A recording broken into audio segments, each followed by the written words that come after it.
Black Star Network is here.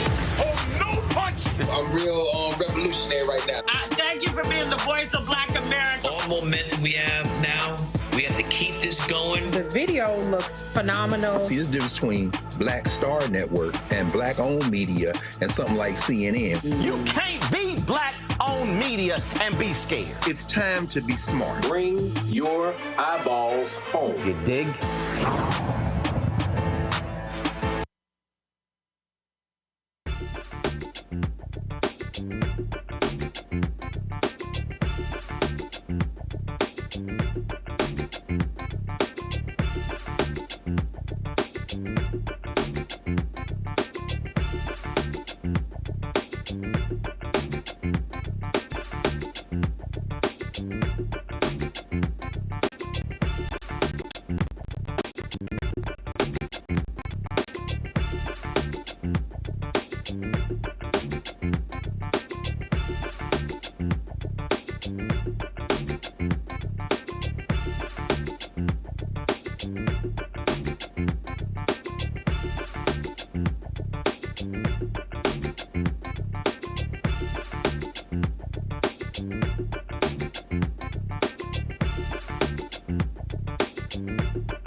Folks, today's Monday, December 9th, 2024. Coming up on Roland Martin Unfiltered, streaming live on the Black Star Network. We are here live at the 2024 Operation Hope Global Hope Forums.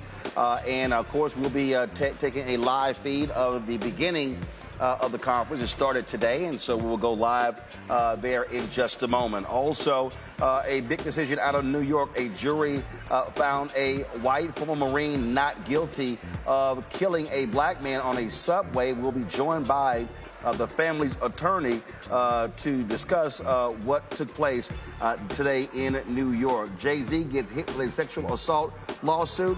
He fires back, says the lawyer representing this woman is trying to extort him. Also, South Carolina Congressman Jim Clyburn says that if President Biden chose to pardon Donald Trump, he would support that. I'm going to tell you why that is an awful, awful idea. That and more. It's time to bring the funk on Roland Martin Unfiltered on the Black Star Network. Let's go. He's got it. Whatever the miss, he's on it.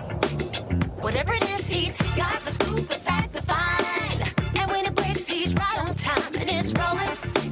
Best believe he's knowing.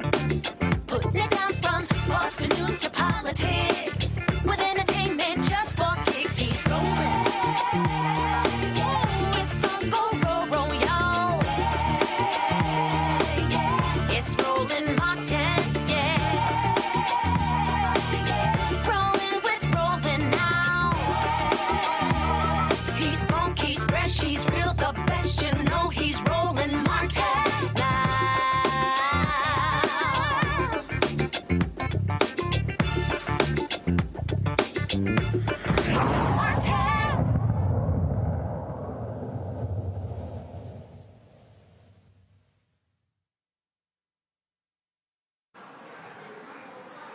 Today in New York, a jury acquitted former Marine Daniel Penny of criminally negligent homicide in the death of Jordan Neely. That took place on a New York City subway last year. Penny also faced a more serious second-degree manslaughter charge, but Judge Maxwell Wiley dismissed that charge on Friday at the request of prosecutors after jurors twice told the court they could not come to a verdict on the count.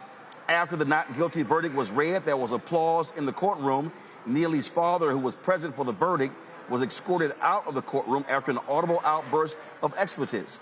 Joining me now is Dante Mills, an attorney representing Jordan Neely's family. Dante, glad to have you here in Roland Martin Unfiltered. I mean, this is obviously not the decision the Neely family wanted in this particular case. It had, in many ways, political and racial undertones, where you had many MAGA folks who were supportive of Daniel Penny, and then you had others who said this is an example of a white man killing a black man and getting away with murder after choking him for 5.5 minutes on a New York City subway. Roland, thanks for having me on. And it was important for me to have this conversation with you. It may not be the best background. We're in motion. It's a lot going on today with the family, but I wanted to have this conversation with you to talk to our people and let us know that we have to be there for each other. I think this is proof, and this is proof that we can't rely on anyone else, right? We have to step up for ourselves. Jordan was in a lot of pain. He had some loneliness and issues that he was dealing with, and he wasn't heard in that moment on the train when he came on asking for food, and he wasn't heard in this courtroom where the jury said that Daniel Penny, who choked him to death, was not responsible for it. And it should be noted that we're not saying if Jordan came on making threats and Daniel Penny decided to act, we didn't question that. Where we questioned it is he choked him for over 6 minutes, where after 30 seconds, this entire incident was over. And after 2 minutes, 3 minutes, people are coming saying, let him go, right? You're going to kill him. It's over. I have his hands. You can let his neck go. And Daniel continued to hold his neck until he had no life in his body. And when he had no life in his body, he continued to hold his neck for another 52 seconds. That's what we're saying he should be held responsible for. And it doesn't matter who you are, white, black, homeless, have mental issues or dealing with mental trauma. No matter what it is and who you are valuable and you deserve to be heard and your life matters. And that's what we're advocating for, and we expect it from the jury. Well, on that particular point there, that's what so many others said, that, detaining him is one thing, 30, 45 seconds, but for 5.5 minutes, that is a very, very long time. And when you say he did not, get his just due here, clearly the family has to be devastated that their loved one was killed as a result of this action, and Daniel Penny gets to walk free. Devastating. I mean, it's a sadness, it's a hurt, it's a disappointment in the system that we thought would come through in this regard, but it didn't. But I'm telling you right now, our challenge, we need a call to action. Our call to action is for everyone out there to listen, right? When you see someone that's hungry, give them something to eat. If you see someone cold, maybe a coat, a blanket, ask someone, are they okay? That's what we need to do for each other, and that will prevent this situation from happening again. That's our call to action. We got to do something with this hurt that we continue to feel over and over again. This disappointment that we feel over and over again.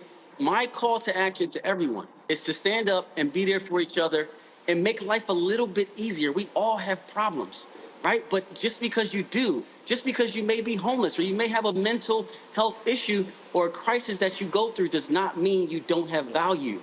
We need to see each other. We need to hear each other. We need to be there for each other. And that's how we can avoid these situations moving forward.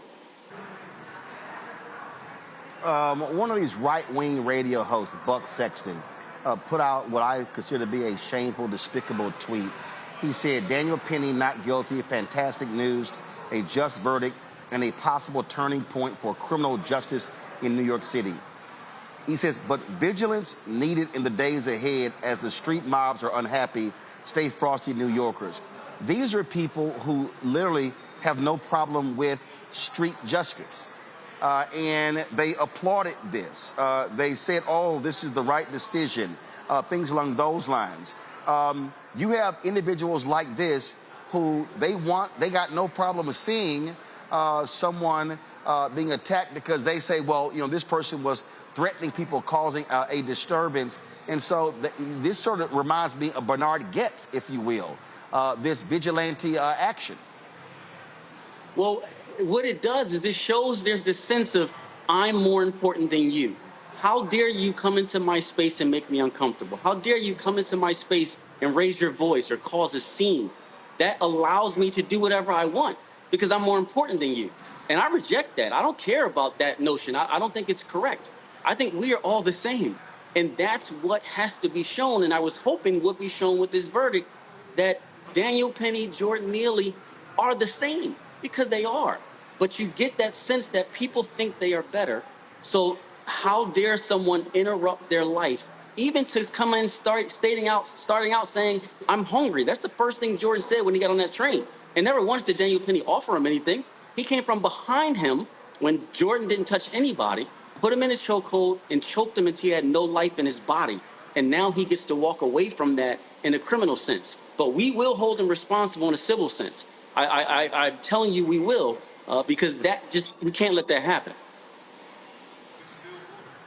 So, the family is definitely proceeding with a civil lawsuit. Absolutely. We filed that civil lawsuit last week, not immediately. We wanted the evidence to come out. We wanted to hear what their defense was going to be. Maybe there was a reason Daniel thought he had to choke him until he died. Once we saw all of that evidence and heard the people come into court saying, we told you to let him go. We said, let him go. You're going to kill him. And he continued to choke him anyway. That's when we filed that lawsuit, after all of that evidence came out. And we're absolutely certain. We saw a jury struggle with manslaughter, which means that Daniel Penny knew that he would kill Jordan if he continued that chokehold. We saw the jury struggle with that. They didn't know what to do. They were hung on that. That made it clear to us that in a civil case, where it's a lower burden, we can get that victory. And we want that family to feel that they are listened to, that they are heard, and that there's justice at the end of this, because that's what they deserve.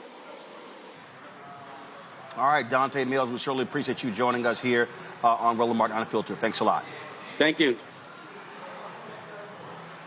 Folks, the mother of Eric Garner and Jordan Neely's father spoke outside of the courthouse after the verdict. This is what they had to say. I miss my son. My son didn't have to go through this. I didn't have to go through this either. It hurts. Really, really hurts. What are we going to do, people? What's going to happen to us now? I had enough of this. The system is rigged. Here we stand once again in front of this unjust system. I stood here 10 years ago because they did not give justice to my son with the chokehold. I fought hard to get the anti-chokehold bill passed, which did pass. But it shouldn't only be for police officers, it should be for civilians also. No one deserves to be choked to death. And you know, we're in that courtroom and people are cheering for the verdict. They made the loudest noise, the judge did nothing. But when his father spoke out, they put him out the courtroom. Is that justice? Or what? We can't allow this to keep going on. We have to fight this system. That's what I had to do. I had to fight to get the little justice that I got. I got one police officer fired. There's more that need to be fired. But I tell this family, do not give up. Because that's what they want you to do. They want to discourage you. Just like they tried to discourage me. But 10 years later, I'm still fighting.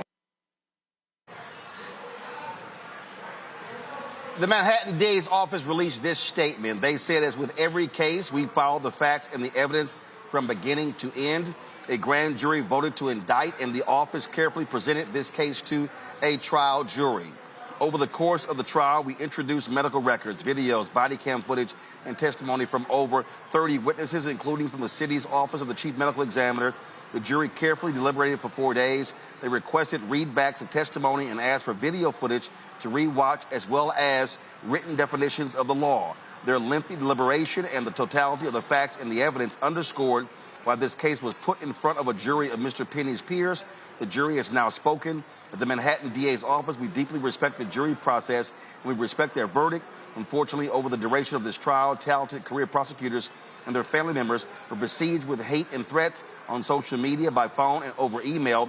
Simply put, this is unacceptable, and everyone, no matter your opinion on this case, should condemn it. These are prosecutors who have dedicated decades of their lives to public service and to the safety of Manhattan. I'm grateful to them, as well as to the NYPD, for their hard work and commitment on not only this matter, but for all they do on behalf of New Yorkers. I also want to thank Judge Wiley for presiding over this case. Finally, I want to thank members of the jury who took time out of their lives to diligently evaluate the evidence. Jordan's father, Andre Zachary, filed a civil lawsuit, as we said, against Penny for negligent contact assault battery that led to Neely's death. And so we will be following this up to see exactly what happens next. Folks, got to go to a break. We'll be right back right here on Roland Martin Unfiltered on the Black Star Network. Hi, I'm Isaac Hayes III, founder and CEO of Fanbase. Fanbase is a free-to-download, free-to-use, next-generation social media platform that allows anyone to have followers and subscribers on the same page. Fanbase was built through investment dollars from equity crowdfunding from the Jobs Act. People just like you help build Fanbase, and we're looking for more people to help build Fanbase. We are currently raising $17 million in a Regulation A crowdfund on StartEngine. We've already crossed $2.1 million, but we're looking to raise more capital from people just like you that deserve the opportunity to invest in early-stage startups without having to be accredited investors. So right now, I'd like you to go to startengine.com/fanbase and invest. The minimum to invest is $399.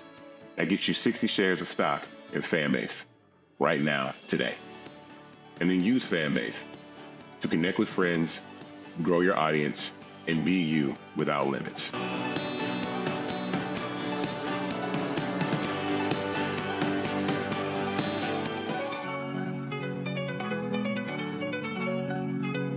Now streaming on the Black Star Network. I had been trying to get a record deal for a long time. You know, when I finally got signed to the Motown record label in 2003, I was 34, 35 years old. And up until that time, I had been trying to get record deals the traditional way. You know, you record your demo, you record your music, and you send it, you know, to the record labels, or maybe somebody, a friend of a friend, knows somebody that works for, you know, the record label. And really, chemistry that was my last-ditch effort at being in the music business. How long have you been trying? I've been trying since I was a teenager. Wow. And you know, and I'm grateful that it didn't. I'm grateful that it happened when it happened, because I wasn't prepared, you know, as a teenager to embrace all that comes with a career in the music industry.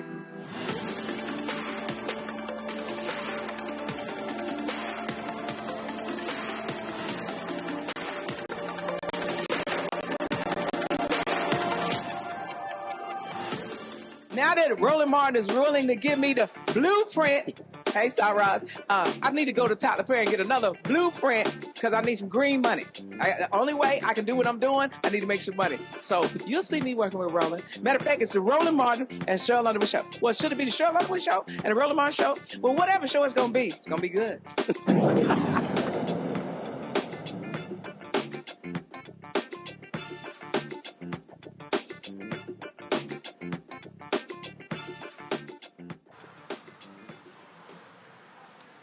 All right, folks, bring to my panel now Dr. Amakongo Dabinga, Senior Professorial Lecturer, School of International Service, American University, Dr. Nola Haynes, Georgetown University School of Foreign Service. Joining us out of D.C., Cameron Trimble, CEO, Hip Politics Media, former White House Senior Advisor. Glad to have all three of you here.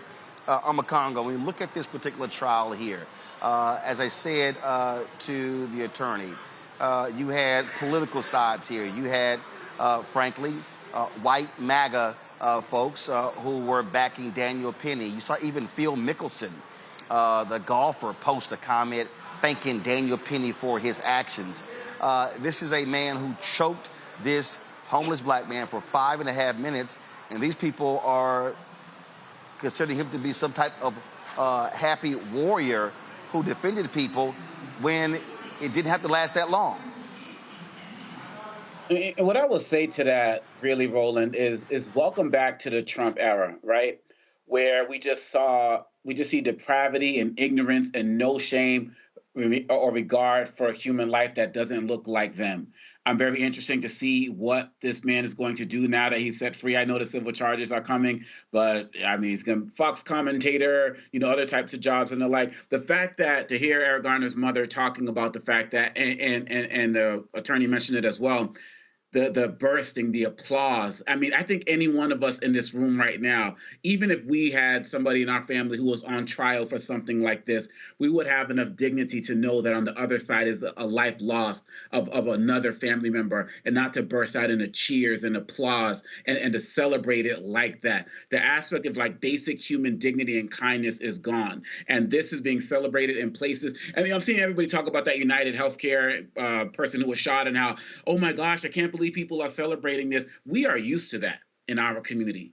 We're used to seeing people get off, used to seeing people get, book deals and TV deals, and people celebrating them in every way, shape, or form. And we're going to see more of this now that we got this MAGA quote unquote leadership in our country. I'm so glad that you're here at what you're doing. I'm so glad the attorney came on to give voice to this family. And we need, and like Eric Garner's mom said, what are we going to do? Because just because they don't have dignity, just because they don't have basic respect for human decency, it doesn't mean that we can't demand it. And so we have to continue to uplift our stories and uplift our communities, because they're going to not only refuse to do it, but they're going to be callous and ignorant and disrespectful when they do choose to talk about it. And really what this does, Noah, again, you have these people who are emboldened and they believe that this vigilante action, this is what should be happening. And don't be surprised if we see more of this. We're definitely going to see more of this, Roland, unfortunately. Earlier today, I watched his father's words, and he just said how hurt he was over and over. And you just heard it. You just heard it in his voice, in his spirit. And here we are again. And here we are again in more of a hostile situation than we were in 2016. It's very clear to me that these people want civil war. It is very clear to me at this point. I was hesitant to go there before. I said that I needed more evidence. But I think we're at that point where Black people, we just want to live our lives. We genuinely just want to live our lives. But we keep over and over and over, the scab just keeps getting picked away, and trying to nudge us into a position that none of us want to be in. But these people want to fight. They want war. Cameron, again, when you have the likes of Donald Trump and MAGA, they approve of this. And listen, whether it's a Black homeless man, whether it's migrants, their attitude is, guess what? You can attack them with impunity, and they should not be prosecuted as a result.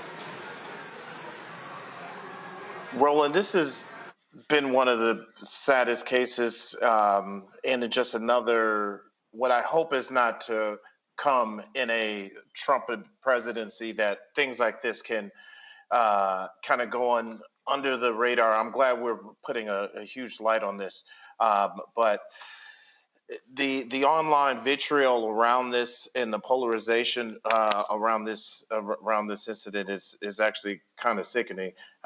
We've been tracking this case online for a while, and I think the real hope here is that justice is ultimately served. But it was just kind of heart-wrenching to be able to see the parents' reactions and to be able to see Eric Garner's mother there as well. Well, again, I just firmly believe that we're going to see more of this, and it's going to be happening over and over and over again. So, Black people, prepare for a difficult 4 years. I'm telling you right now, prepare for a difficult 4 years. I cannot overestimate this. And I know among Congress there's people who are saying, well, listen, I'm not a crazy, deranged, homeless man attacking people, but I'm telling you right now, Donald Trump, who is a massive liar, has no problem at all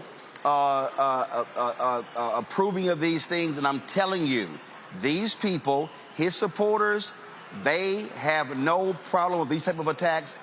We had better be on guard over the next 4 years, and you can forget any type of assistance from a Trump-Vance Department of Justice. Look, I ran into Darryl Jones today at Kunta Kinte Alex Haley Memorial celebration, and this is a brother with the Transformative Justice Coalition. He told me tomorrow he's going to Georgia to support the family of Ahmaud Arbery because they're bringing that original attorney up who let those killers and those murderers skate, and her trial is getting ready to start. So when you talk about it's just, oh, that guy was just a homeless guy, this could happen to anybody. Ahmaud Arbery just running through the neighborhood. And so we can go down case after case after case, and of course, with Eric Garner, whose mom was there. And we have to be mindful of them being emboldened. Look, you got a man who over the weekend, Trump reminded people he's going to pardon insurrectionists. We also have to be mindful, Roland, that with this mass deportation sweep that they're going, the Texas governors, they're going to be deputizing regular people to go out and get folks. And again, like I said 2 weeks ago on your show, if they try to round up some Haitians, all of us are Haitian as far as they're concerned. So when you talk about getting ready, we got to get ready physically, spiritually, mentally, legally, financially for what's coming, because they are not playing. And as Nola said, some people just weren't sure, so on and so forth. What Dr. Maya Angelou said, people show you who we are, believe them. If we don't believe it now, we have to believe it now and get prepared. Before it's going to be too late. Nobody's coming for us but us. We got to handle ourselves. Absolutely. And again, Nola, I can't overstate this. And when I say you can forget a Department of Justice, it's not going to happen. And you have law enforcement. They are going to be very much, pro-MAGA, pro-Trump. And look, if you think they're going to be sitting caring about us, that ain't going to happen. Absolutely. And they learned the first time around. So those good civil servants who were protecting behind the lines, they've learned this time. Just today, I was having a conversation with a lot of people about the list, the running list that that Department of Defense, the Department of Secretary of Defense has. Kash Patel, the future director of the FBI, has, and all of these lists have people who were just simply working in DEI, trying to increase diversity, trying to equalize the system to have more seats at the table. And they are going to target these people. They are going to drain them of resources through the court system just for equality. So you're right, Roland. I mean, like I said, they've learned this time. So they are going to tweeze out any weeds that they see are impediments. And unfortunately, some of those weeds look like everybody here tonight, right? We are a threat to a lot of these folks. And the problem is when Black folks right now, that is not an easy thing for us to contend with. We just want to live our lives. I'm going to keep saying that over and over. We don't have any hostility or any angst against anyone, but people keep coming for us. So we have to ask ourselves, what are we willing to do? Absolutely. And Cameron, when we say ain't nobody coming for us but us to rescue us, that's going to be the case. And again, this nation has decided that this type of thug vigilantism, they're fine with it. They're good with it. And again, we saw what happened with Bernard Goetz with the shooting in the 1980s. This is very reminiscent. And I'm telling you, folks should brace themselves for more stories like this. Yes. And I really, the thing that gives me pause in Americans and folks should really be concerned with is what Trump may look to undo and unwind through executive order. In 2022, President Biden signed what was then a historic executive order to limit, at least at the federal level, no choking, ban on the no-knock warrants, even banning the transfer of military equipment to local police departments, as we've seen over the last 20 or 30 years. Our police departments become more and more militarized. And it makes me fearful that if that's something Trump undoes, as he said, he wants to give police full immunity and things of that nature, if even at the federal level we can't show an example chokeholds being illegal and overstepping the boundary, the no not warrant, some of these different things, as you mentioned, we won't be able to seek real justice in what these next 4 years, or hopefully only 4 years of Department of Justice looks like, because how can we expect our citizens to do something that even at a federal level or police are deeming or potentially could deem okay? Because those chokeholds can still happen at a local and a state and a local level. But I'm fearful that they may even undo that even at the federal level. Folks, hold tight 1 second. We come back. We're going to go live. Right now, let's take a live look at the room here at the Global Hope Forums. This evening program is about to get underway. And so we are carrying that on a separate live stream on the Black Star Network. We're also going to be, of course, dipping in to carry some of that on the show. And so that's one of the things that we are looking at. And so we come back.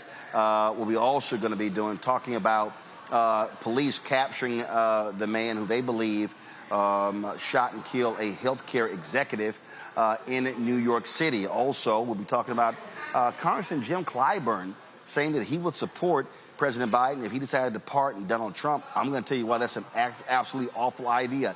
That more right here on Roland Martin Unfiltered on the Black Star Network. Don't forget, support the work that we do. Join our Bring the Funk fan club. You can join via Cash App by using the Stripe QR code. So simply use this QR code to give via Cash App. You can also send your check and money order to P.O. Box 57196, Washington, D.C., 20037-0196. PayPal is R Martin Unfiltered. Venmo is RM Unfiltered. Zelle, Roland at RolandSMartin.com, Roland at RolandMartinUnfiltered.com. We'll be right back. What's up, y'all? Look, Fanbase is more than a platform. It's a movement to empower creators, offering a unique opportunity for everyday people to invest in Black-owned tech, infrastructure, and help shape the future of social media. Investing in technology is essential for creating long-term wealth and influence in the digital age. The Black community must not only consume tech, we must own it. Discover how equity crowdfunding can serve as a powerful tool for funding Black businesses, allowing entrepreneurs to raise capital directly through their community through the Jobs Act.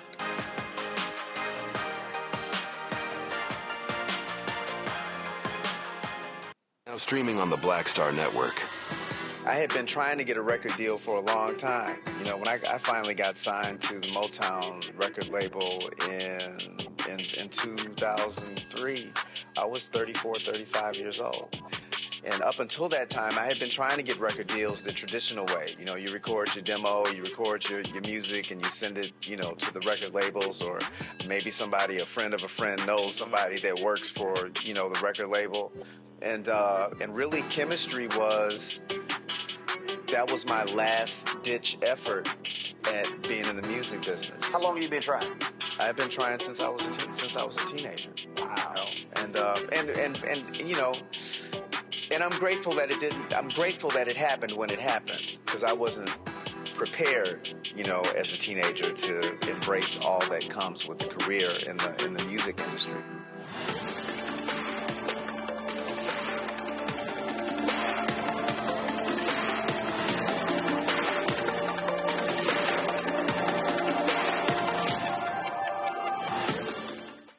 Hey, what's up, y'all? I'm Devon Frank. I'm Dr. Robin B., pharmacist and fitness coach, and you're watching Roland Martin Unfiltered.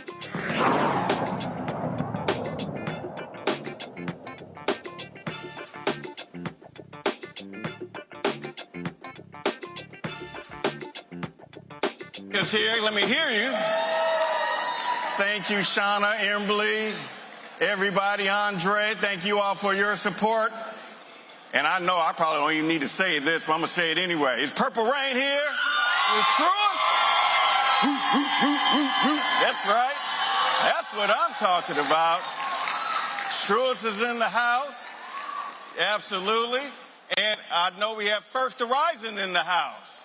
Keith and Beth. That's right. Yeah, we have Keith and Beth Ardon and Beth Trotter and the team.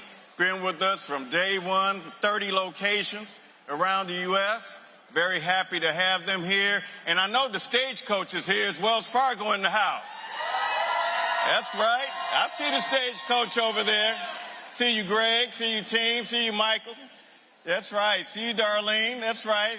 Give them all a great round of applause because, again, without their support, and not only their support for these events, but supporting the programs of what we're doing. We have over 300 locations with 300 coaches doing this work around the United States. And again, it's thanks to those types of partners that are allowing us to be able to do that. So now, we got a packed show for you today as the kickoff. And so we're going to get this show on the road. And as you know, the theme of this year is the future. And nothing symbolizes that more than technology and artificial intelligence. So to open our conversation on the future in AI, we have some of the great leaders in the world that are going to be with you and with us next. And so I'm so excited to introduce them. And so first, I want to bring up Angel Cabrera, who's the president of the Georgia Institute of Technology. Come on out, Angel. Give Angel a round of applause. He's here. He's here, trust me. He's here. Let's give him a round of applause. We have Sarah Fryer, who's the Chief Financial Officer for OpenAI. Give her a round of applause. We have Cheryl Guin, Executive Vice President for Globe Brand Strategy and Innovation. Give her a round of applause. And we also have the Honorable Robert Silvers, who's the Undersecretary of the United States Department of Homeland Security and the chair of the U.S. Cyber Safety Review Board. Give him a round of applause. Gave a great presentation at our board meeting today. And last but not least, we have our moderator, Devin Banerjee, who's the Senior Managing Editor and Head of Growth, or Head of News Growth at LinkedIn. Give this panel and this group a round of applause. Over to you, Devin. Thank you so much, Lance. Congratulations to you and Kevin and John and the whole Operation Hope team on 10 years of this wonderful forum. It's so good to be back. What a beautiful new venue. And I hope all of you have enjoyed today's session so far, and there's a lot more to come. And as Lance said, the theme of this year's Global Forum is the future. And there is no better topic to harness that theme than the discussion we're about to have for the next 30 to 40 minutes. Let me introduce our panelists once more in a little bit more detail so you get a sense of the depth and breadth of experience and expertise we have with us today.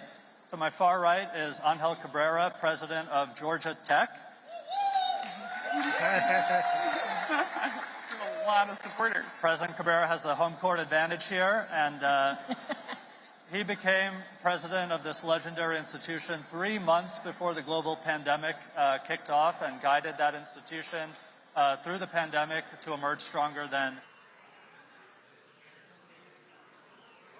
So, folks, this is the evening session of the Global Hope Forum. Again, we have a secondary stream going, so you can actually go to the Black Star Network, our YouTube channel, to actually see that as well. Let's talk about authorities in Pennsylvania arresting the man they say is a strong person of interest in the shooting death of a United Healthcare CEO, Brian Thompson, which took place in Midtown Manhattan last week. At a news conference today, police identified the person of interest as 26-year-old Luigi Mangione. He was spotted at a McDonald's in Altoona, Pennsylvania, was taken into custody. They say found in his possession was the ghost gun and suppressor that was consistent with the weapon that was used to kill Thompson. He also had a fake New Jersey ID and matching the one they believe to have been used at a Manhattan hotel. Also, he was in possession of what they call a handwritten document that was a manifesto complaining about the healthcare system. This, of course, has generated extreme interest, NOLA, over the last week because a lot of people have been commenting about healthcare, commenting about costs being denied. I saw one social video where they said all of a sudden a number of people in the last 2 or 3 days started having their health care expenses approved. This has sent shockwaves throughout the healthcare industry. And of course, you also had the one hospital that said they were not going to be paying for anesthesia past a certain number of hours. They had to come back and repeal that decision.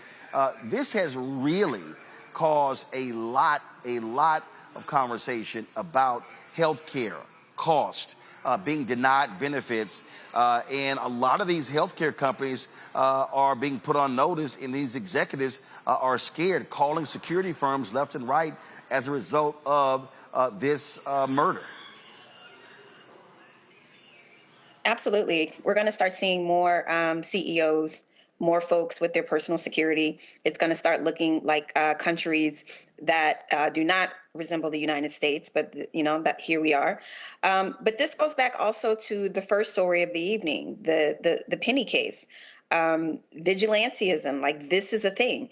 This is a thing where people are not seeing justice in traditional places where justice is supposed to be doled out, and they are taking matters into their own hands. And another interesting part of this story is earlier this evening when we got the biographic information about the person who may or may not have shot the CEO. So this story is unfolding. It's interesting, but I think this through thread of people resorting to violence as a means of justice, this is something that we really have to keep an eye on. And it's not just healthcare CEOs out there that are going to be getting private security. It's going to be all of them out there, especially as this new Trump cabinet that's built on, on top of one billionaire after the other, and people start realizing what they bought, they want to return. They're not going to like that. That's not going to sit well with a lot of Americans. So right now, the way justice is looking in this country, people taking justice into their own hands, that is definitely something domestically that I know that, agencies like the FBI are paying attention to. But what's going to happen to the FBI under different leadership, we don't know. Cameron, this is, first of all, I don't understand at all people on social media gloating about the murder of this CEO. You can be angry with healthcare companies and decisions that they make and not gloat about a murder. So I don't quite understand that. But what it has done is forced a lot of people to confront the reality of what's happening in this country. You hear these other folks tout how we have the best healthcare system in the world, when actually we don't. We have a system that is driven by insurance companies, and it is a for-profit system. That's a whole separate thing than someone plotting and planning to kill an executive. And so this should cause a significant concern to people in this country, in different professions, to have people who are targeting individuals who they simply disagree with, whether it's company policy or things along those lines. And so that cannot be overlooked and overshadowed. Roland, no, it can't. We at no point should we be applauding the loss of life. Me personally, I'm even against the death penalty. I'd rather have people just be in jail if that punishment is there. But as you've seen, and I think you pointed out a little bit in the opening, there has really been a new surge of almost TikTok and Instagram social media trends around people sharing their horror stories with the healthcare system, United Healthcare specifically, talking about the different things that they were claimed and denied, and it's tapping into that anger. But what we can't, this man, if it is Luigi or whoever it is, does need to be brought to justice, and it needs to be very public justice through our flawed justice system. But people need to see that there is a consequence here, because there's a lot of big industries that people don't like. Everything from whether it be car sales, energy companies, or and the likes, healthcare and so forth. It cannot be open season on executives, because where does that is a slippery slope that we do not want to go down. There are other forms of recourse to fight against if you feel you've been unjustly done. And this is not as me kind of caping for the healthcare system or our healthcare industry or some of these exorbitant prices people have to pay. But we do have to ride that fine line of where people are able to disagree People are able to express their disagreement, but it cannot be open season on executives, because then this turns into a much scarier place. And then I get our people and folks how does that wrath come down from police and law enforcement if they now aggressively push back in this protection or so forth? So we've got to make sure that this murderer is brought to justice, and people have to see it, understand it, and see that it was a fair and clear trial, but that there were consequences for this action. I'm a Congo. Well, look, I'm not surprised at the online comments. You know why? Because remember, just 4 years ago, we had the George Floyd challenge, where people were recreating George Floyd's murder, and from everything from the urinating to calling out for the mom and posting it on their pages. And that was when I really started to see how depraved people were becoming online. And so I expect there to be more of this. And I'm sitting here reminding people this guy was, had a wife and 2 children. So yeah, we need to work on the common humanity, whether we're talking about our first case with Jordan, whether we're talking about this, whether we're talking about George Floyd. Another thing we have to be mindful of, Roland, is that from what they're showing right now, it seems like this gun was made from a 3D printer. That's what they're saying at the moment. And if that's the case, I mean, that's opening up a whole new door. So anybody could be targeted by anyone who has this type of capability. And so we're having conversations about gun violence here. We're having conversations about social media depravity, and we're having conversations about the healthcare industry. And the fact of the matter is that we have a president who's coming in and embracing violence, and also somebody who's talking about ending Obamacare, which he claimed that he saved. And as he said to Kristen Walker, he got concepts of a plan. My point is that there's going to be more problems coming for the healthcare industry, which is going to lead to more frustration, which might lead towards more retaliation. And this is something we got to get a fix on right now before it's too late. All right, folks, hold tight 1 second. We're going to go to a break, but first we're going to go back into the main evening session at the Global Hope Forum, where they're having a conversation about AI. And when we come back, we're going to talk about more news of the day right here on Roland Martin Unfiltered and the Black Star Network.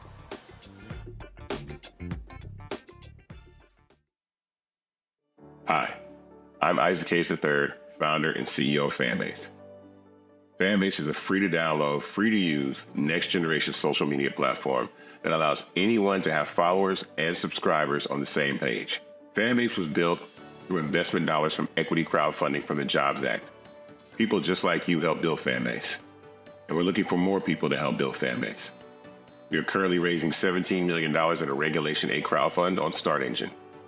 We've already crossed $2.1 million, but we're looking to raise more capital from people just like you that deserve the opportunity to invest in early-stage startups without having to be accredited investors. So right now, I'd like you to go to startengine.com/fanbase and invest. The minimum to invest is $399. That gets you 60 shares of stock in Fanbase right now, today. And then use Fanbase to connect with friends, grow your audience, and be you without limits.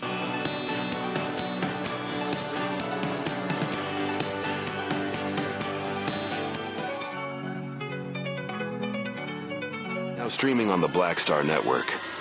I had been trying to get a record deal for a long time. When I finally got signed to the Motown record label in 2003, I was 34, 35 years old. And up until that time, I had been trying to get record deals the traditional way. You record your demo, you record your music, and you send it, to the record labels, or maybe a friend of a friend knows somebody that works for, the record label. And really, chemistry that was my last-ditch effort at being in the music business. How long have you been trying? I've been trying since I was a teenager. Wow. And I'm grateful that it didn't. I'm grateful that it happened when it happened, because I wasn't prepared, as a teenager to embrace all that comes with a career in the music industry.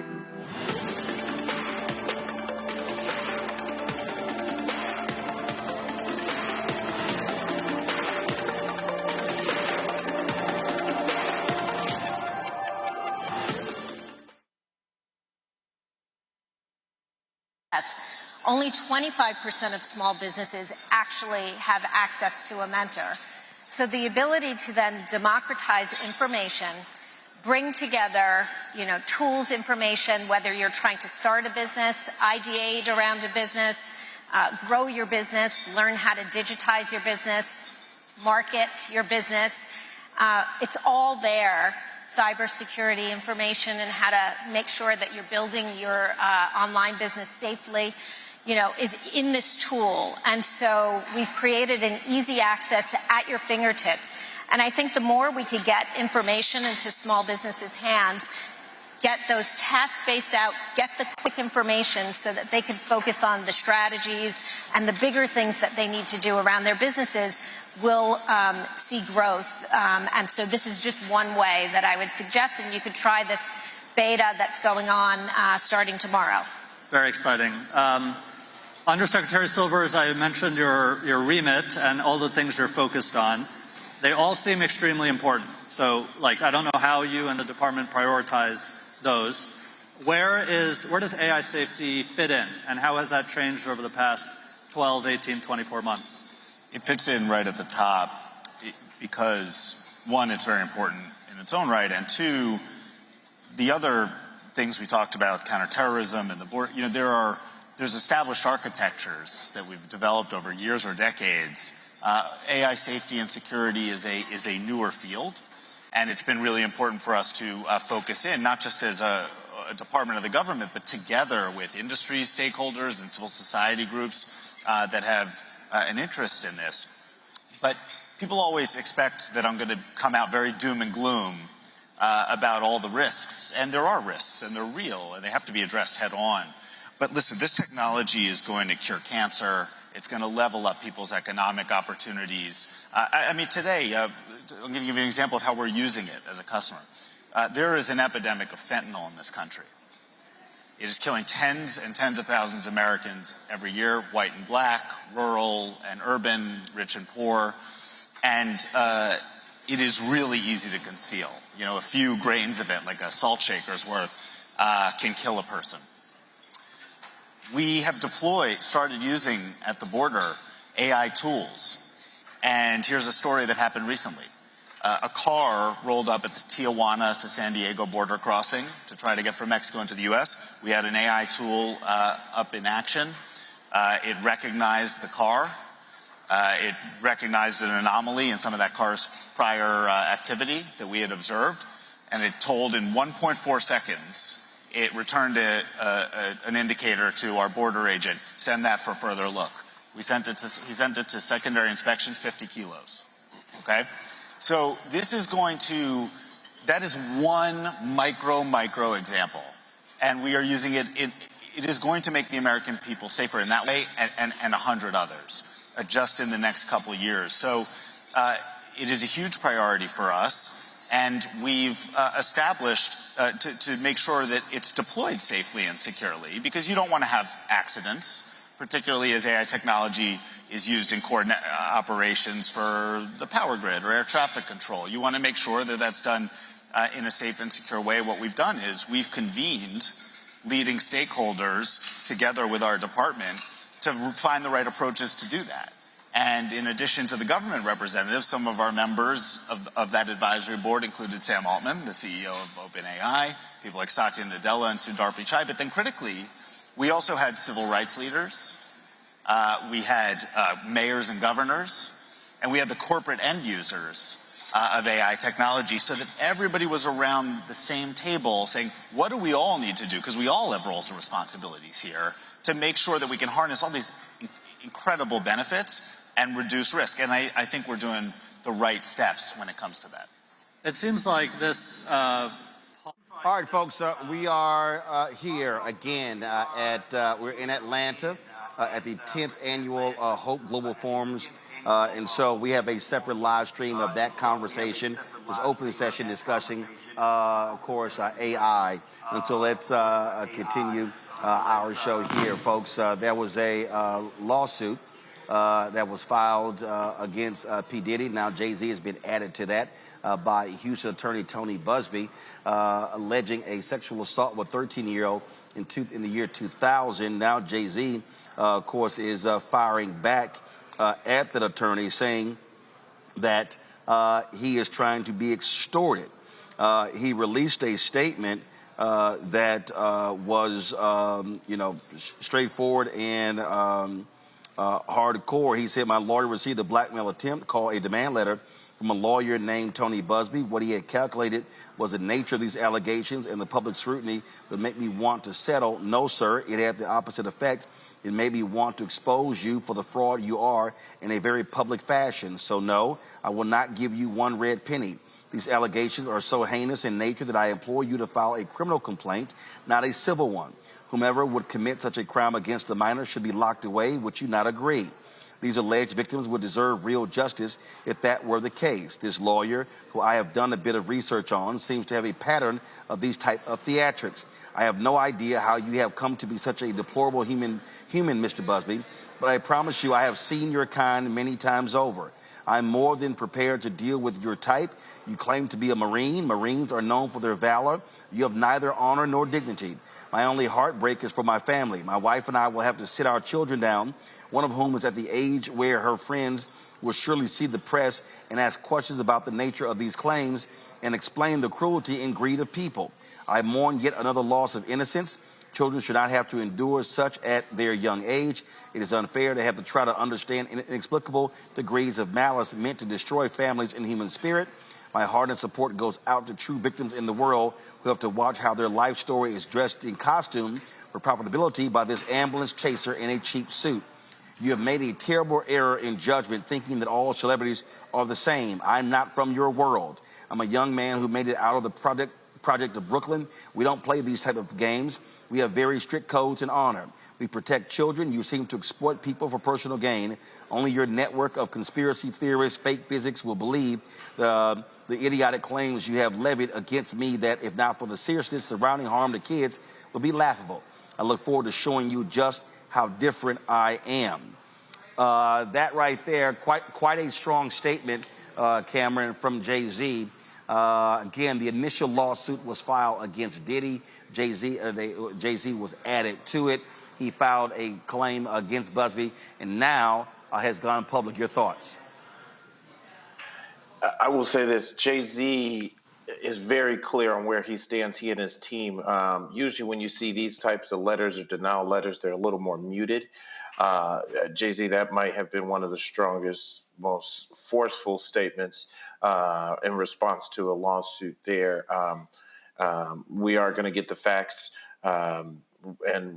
Jay-Z has been a kind of pillar in the hip hop community for more than 20 plus years.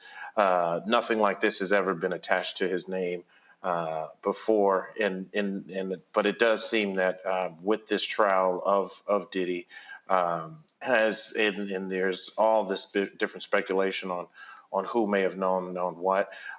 This may be a discovery of facts, but if Jay-Z, I'm sure before writing something so forceful and putting it out publicly, knowing he's going to be held to task to that, when that does, if this does even ever make it to court or get dismissed, I'm just hoping, I think that narrative of where he talks about how in this day and age, some of those lawsuits or accusations can come against people, and now he has to explain it to his family, children, and so forth. I'm just hoping, I know kind of personally, that this is true and that we can believe Jay-Z just for so much he's done for both hip hop and the culture and the community. And if it is, and if Jay-Z is proven right in the court of law, public opinion, I think this also is a huge damper on Tony Busby, who has kind of gained some national prominence over these last few years by trying to do these big class action lawsuits and so forth. On Congo, this was a statement that Jay-Z wrote on his iPhone. It did not come through his lawyer, and this came directly from him. And he makes it clear, not one red penny. You don't know who I am. Talking about strict code. This is going to be a fierce legal battle between Tony Busby and Jay-Z and his lawyers. Look, Roland, I have a doctorate on Jay-Z. I've been teaching a class on Jay-Z for about 5 years now at American University. There's a lot I've learned about this brother. And as Cameron was saying, this type of story is not something that really represents a lot of things that have been said about Jay-Z over the years. Now, people did talk about like Jay-Z and Foxy Brown, and she was younger. People threw out that. And he is somebody, you know, through the foundation, through a lot of the community works, has definitely been seen as somebody who was a protector of children, somebody who values children. So this investigation needs to go out fully. One of the challenges I see out there is that people are already going to already playing the guilty by association game, because Jay-Z is somebody who's been involved in projects with R. Kelly and Diddy, as well as Harvey Weinstein, but so many other people in the industry have. So people are throwing out this like attracts like, and I think that's not fair. We need a full investigation, and all of us in here on this show tonight want to be protectors of Black kids and Black girls and just in general. And so nobody's here is giving this man a pass. A full investigation needs to be done. But I will say, after studying him for so long, the fact that he would issue this statement personally himself, this means that this is something that he holds very dear, because oftentimes he has spoken through his lawyers, even with, as recently, remember with Piers Morgan and Jaguar Wright, just like last month or a month or two ago, had the lawyers respond. And so I think that this is something he's going to fight tooth and nail, and all the facts need to come out. And it's very unfortunate if there's any type of truth. And if there's not truth, it's also unfortunate that someone's name will be dragged through the mud for something that they didn't do. But like Cameron was saying, this is something that's not been a history with Jay-Z that a lot of people have talked about in the industry, though they've talked a lot about some of these other guys, including Diddy, before these charges came against him. Nola. So first and foremost, I think about the young woman in this suit. The first thing that my ears heard was that Jay-Z was added to the lawsuit. So I wonder under which circumstances that happened, why he wasn't named in the first lawsuit and why he was added. That's like the first question that I'm curious about. And I'm very curious about the well-being of this woman who brought forth this case, because it is Jay-Z. The burden of proof will be, it's a civil case. Jay-Z challenged him, let's go to criminal, let's see some evidence. So as we all know, the barrier is lowered when it's a civil suit. But I'm really worried about the role of the woman in this. If she's being manipulated in some sort of way, she deserves justice. So that's kind of first and foremost. Why did he get added? What's going on behind all of that? Secondly, when this first happened, if anyone who knows me, like, that I'm a huge hip hop fan, and Jay-Z got me through my years at Harvard. Like, honestly, I would get off the red line listening to public service announcement just because I had to reintroduce myself to myself every day. Like, Jay is, like, philosophically, lyrically, he's that guy for me. And of course, I love Beyonce. But with all that being said, I am a big believer in believe the victim. I want to know more about this case. This is the type of case, because of the type of person you were going after, the family that you were going after. We need receipts. We need evidence, because you were persecuting one of the pillars of the Black community, in that this is a man who made it out of the projects. And if you listen to his music, you listen to his wisdom. One of the things that people admire about him are the smart moves that he's made.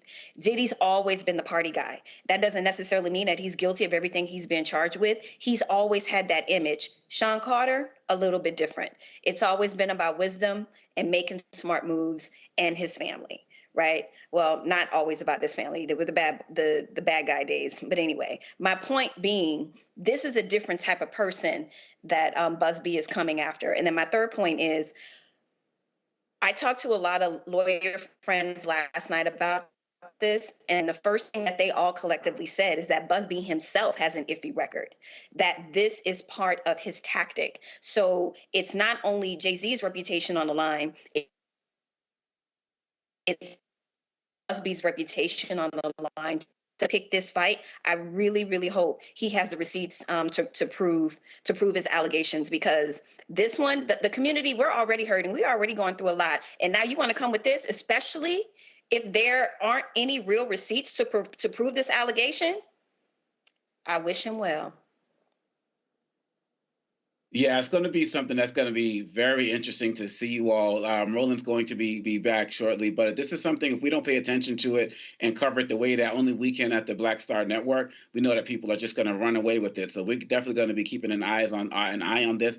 And like you're saying, Nola, it's always important that we respect the victims and the people who are the accusers. And like you said, we have to make sure that all of the facts come out. So we're definitely going to be paying attention to this.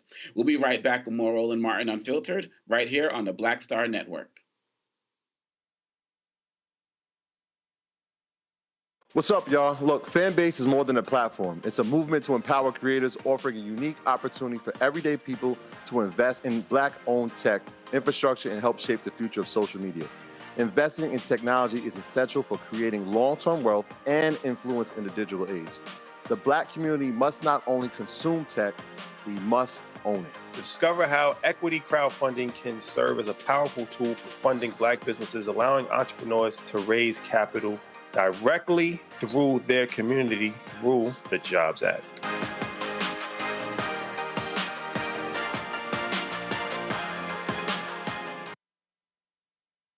Now streaming on the Black Star Network. I had been trying to get a record deal for a long time. You know, when I finally got signed to the Motown record label in 2003, I was 34, 35 years old. And up until that time, I had been trying to get record deals the traditional way. You know, you record your demo, you record your music, and you send it, you know, to the record labels, or maybe somebody, a friend of a friend, knows somebody that works for, you know, the record label. And really, chemistry that was my last-ditch effort at being in the music business. How long have you been trying? I've been trying since I was a teenager. Wow. You know? And you know, and I'm grateful that it didn't. I'm grateful that it happened when it happened, because I wasn't prepared, you know, as a teenager to embrace all that comes with a career in the music industry.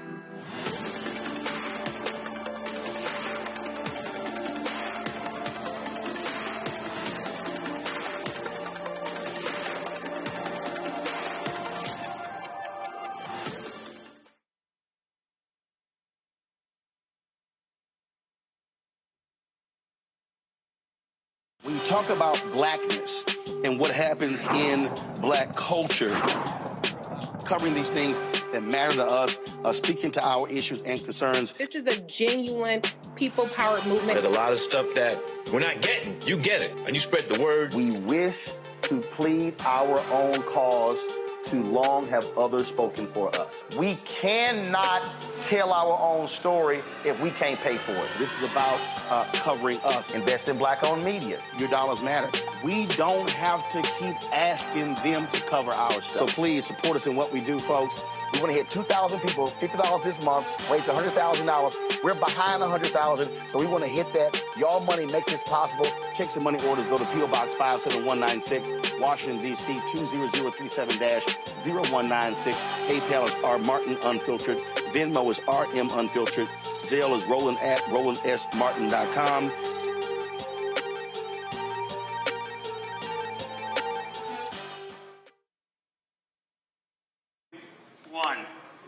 Open mic. All right, folks, sorry about that. We had a power failure here, and so we're going to go back into the main room here at the Operation Hope Global Forums, and I'll come back in a second. Permacrisis, frankly.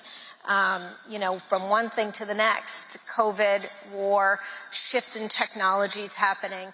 People have to have a learning agility and an ability to pick up new things, adjust, and have the bravery and the capacity to test and learn their way into new ways of thinking, new strategies, new innovation. So I think some of these softer skills, by the way, being a strong people leader and understanding people, ensuring you're getting people trained and having empathy these days is also important. So humanity combined with technology, these are the skills that we're going to need. Undersecretary, for those looking to work on these exciting issues from a policy standpoint or in that arena, how have the skills kind of morphed over time? Well, I actually just want to hook on to one thing that's been discussed and the impact on job displacement and such. First, just over the course of modern technology innovation, the advent of new technologies has tended to create job opportunities net, not disrupt them.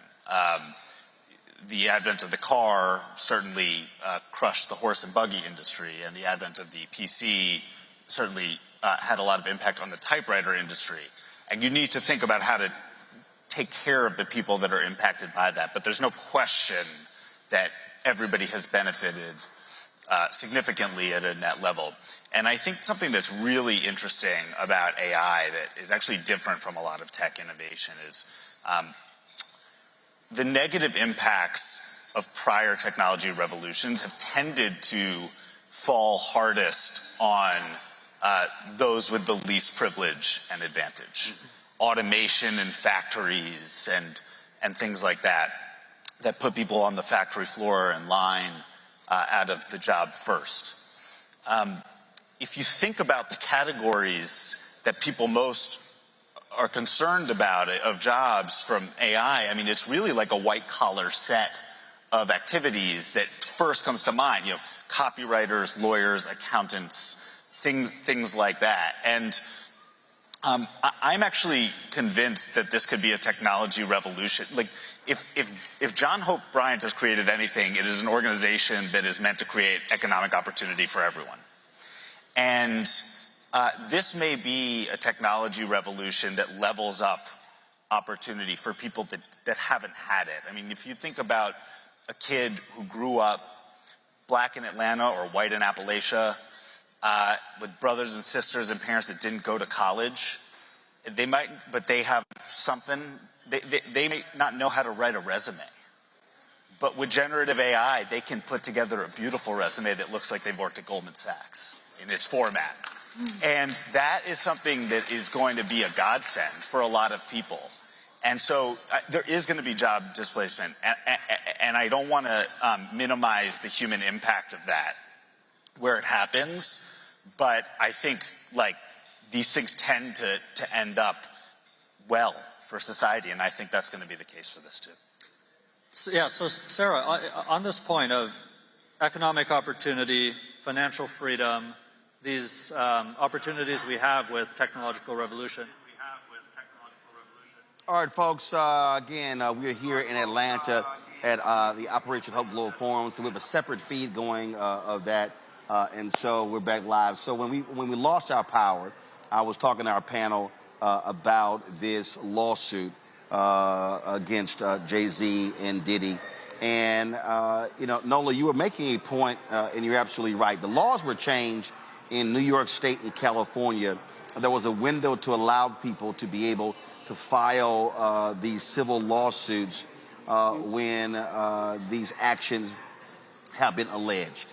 But you have several things that are going on. So you have that, and you have concern about the alleged victim, but you also have due process and concern about those who are accused. And what you see here, Tony Busby came out and he said that he was getting phone calls from people all around the country alleging acts against Diddy and others, and he began to file suit. Here, what you have was an example again, and I think what stands out, and in many ways, this reminds me of when Justin Fairfax, the former lieutenant governor of Virginia, was accused of a sexual assault. And when he came out and said, I'll take a lie detector test, he called on the DA in Boston and the DA in Raleigh, North Carolina, to step up and actually investigate the case. And that was rare, because typically you don't have somebody who's been accused of something demand for a criminal investigation. And so here what you have is when the Jay-Z issues this type of a statement, he's laying down a marker against his attorney. I mean, he's targeting this attorney directly, questioning his motives as a Marine and things along those lines. You rarely see this type of response when an allegation is made. And according to Busby said that they did not want compensation, but they wanted private mediation, which then caused others to say, well, I'm confused. Why, if you don't want money, why would you want a private mediation? And so, like I said, this is going to be a very, very fierce battle because Busby is saying, I'm not backing down. And with that statement, Jay-Z clearly says, I'm not giving anything up to you at all. Mm-hmm. Exactly. It's this is going to be one of those cases where multiple precedents are going to be made, in my personal opinion, because clearly Jay-Z has drawn a line in the sand where he was like, you are coming for me. My children are going to be involved because other children are going to ask them about it. This is his reputation, something that he's built for a very long time. And it also says to me that, if you've been a fan of Jay-Z's and you listen to his music, this also sounds like something he's been ready for. Because day one, when the allegations came out about Diddy, people were already looking for Jay-Z to be involved in some sort of way. And something else that I also saw today is that the blogs are already posting about how the NFL should end its relationship with Jay-Z. And it's a very interesting thing that this particular case will come up in this particular hostile environment, especially against Black folks that have been seen supporting Democrats. So all of that is going to be baked into this pie. So this is going to be a very interesting case to watch, to see what happens for a lot of reasons. And people feel very strongly about the Carters. They're very protective of the Carters. So it's going to be interesting to see what happens culturally, legally, and to see how this affects relationships, because right now a lot of relationships amongst people are fraught. So, and then we'll also keep an eye on to see if the NFL does, sever its relationship with Jay-Z. It's a lot to keep an eye on. We're talking here on Congo money, lots of money. We saw what happened to Diddy when the Cassie lawsuit was filed. It impacts financially. And you're right, there are all sorts of business deals, things along those lines that are involved here.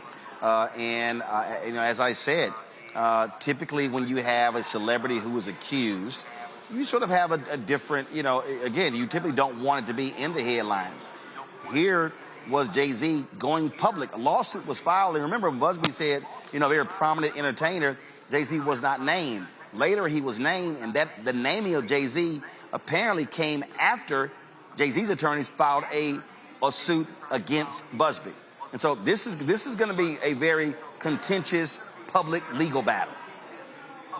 Yeah, and it's really important that Jay-Z and his team stay in front of this, because I'm going to throw out another celebrity that we can talk about is Jonathan Majors. And look what happened with his career as well. And it's on a rebound, as some say, but he's already, lost a lot. And like Nola was saying, with this thing with the NFL, similar with like a Jonathan Majors, once certain deals are gone, especially for people in our community get to these spaces, they're not coming back. Just like Jonathan Majors not going to be playing Kang in Avengers. Like if Jay-Z loses like the partnership with the NFL or some of these other places, I can't see them coming back. Nor could I see Jay-Z even wanting to mess with them if he's completely cleared of everything. And so in our community, when endorsement deals like this or connections like this happen with accusations like this and they get lost, there can be real damaging consequences. I think that's another reason why Jay-Z is getting ahead of this, because you can't let a certain narrative continue to play its way in the media, on television, and so on and so forth without giving any type of fire in return. And there's also people out there, Nola, who are saying that the other person who was present was Beyonce, because they're saying that there was a woman present when this happened.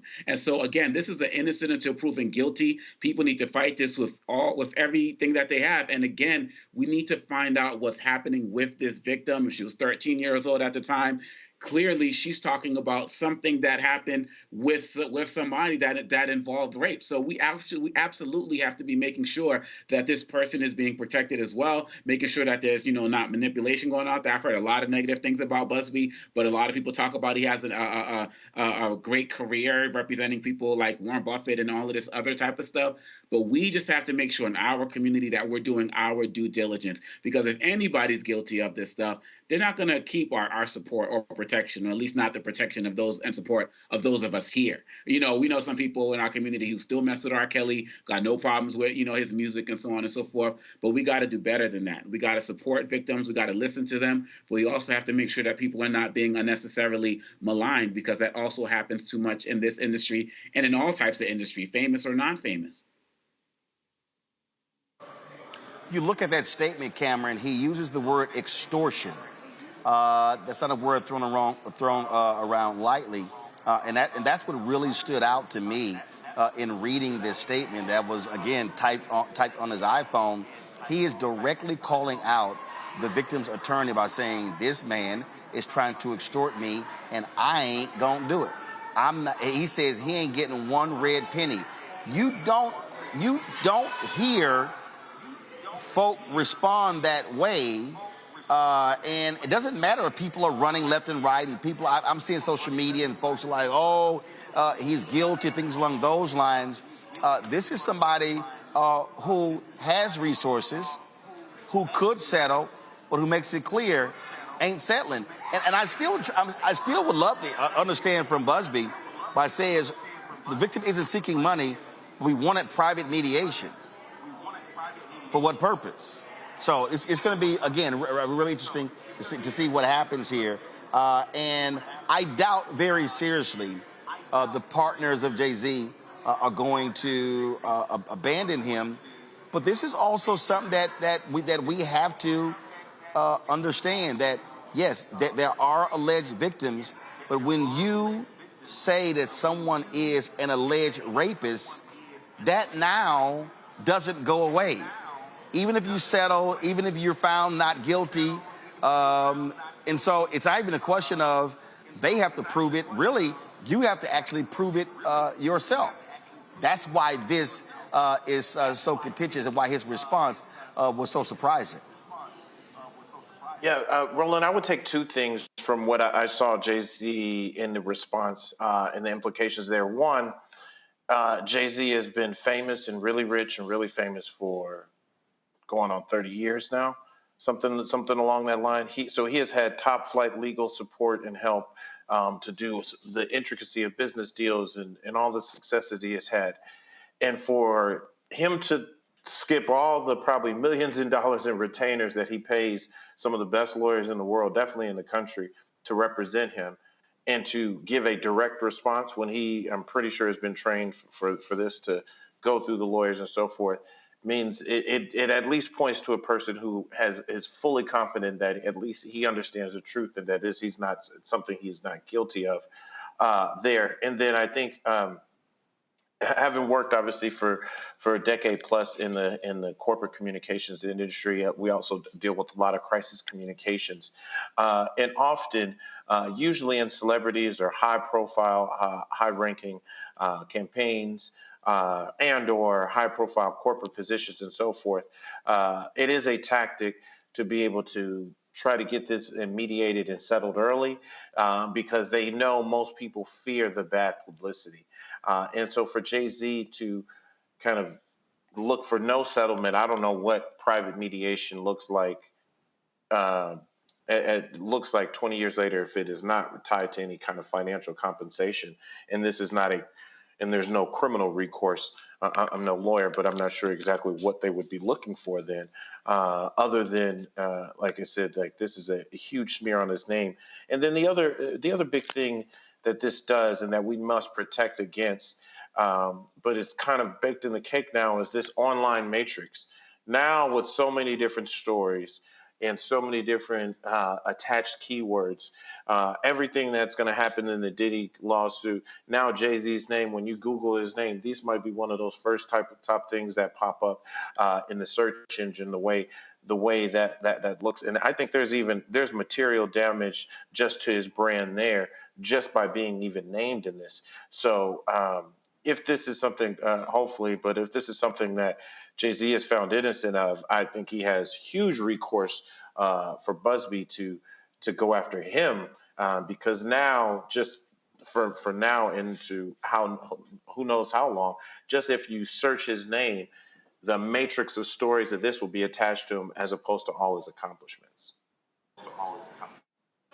All right, folks, hold tight 1 second. When we come back, we'll talk about Congressman Jim Clyburn saying that President Biden, if he gave Donald Trump a pardon, he would support that.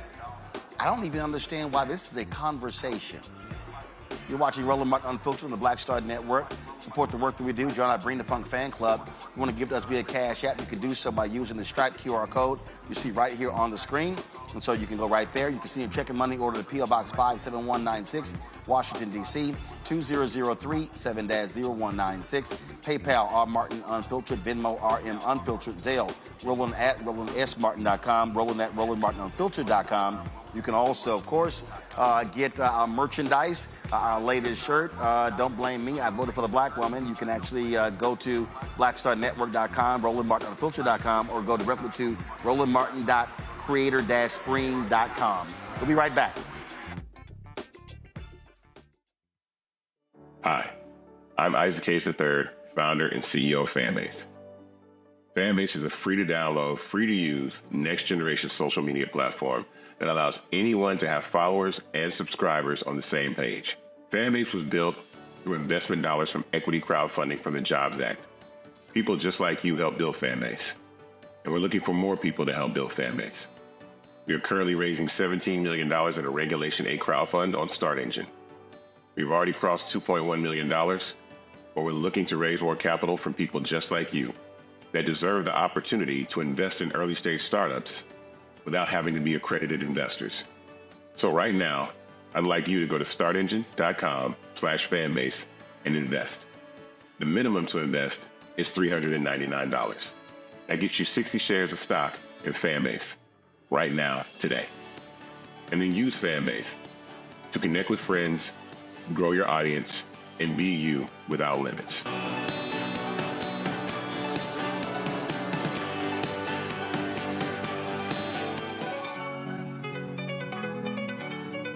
Now streaming on the Black Star Network.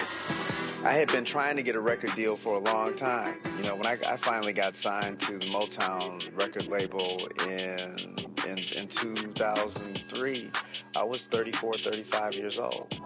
And up until that time, I had been trying to get record deals the traditional way. You know, you record your demo, you record your music, and you send it, you know, to the record labels, or maybe somebody, a friend of a friend, knows somebody that works for, you know, the record label. And really, chemistry was my last-ditch effort at being in the music business. How long have you been trying? I've been trying since I was a teenager. Wow. You know? And you know. And I'm grateful that it didn't. I'm grateful that it happened when it happened, because I wasn't prepared, you know, as a teenager to embrace all that comes with a career in the music industry.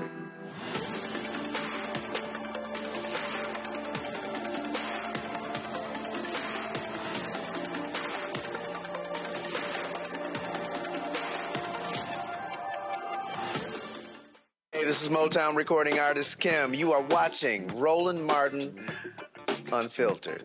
That boy, he always unfiltered though. I ain't never known him to be filtered. Is there another way to experience Roland Martin than to be unfiltered? Of course he's unfiltered. Would you expect anything less? Watch what happens next.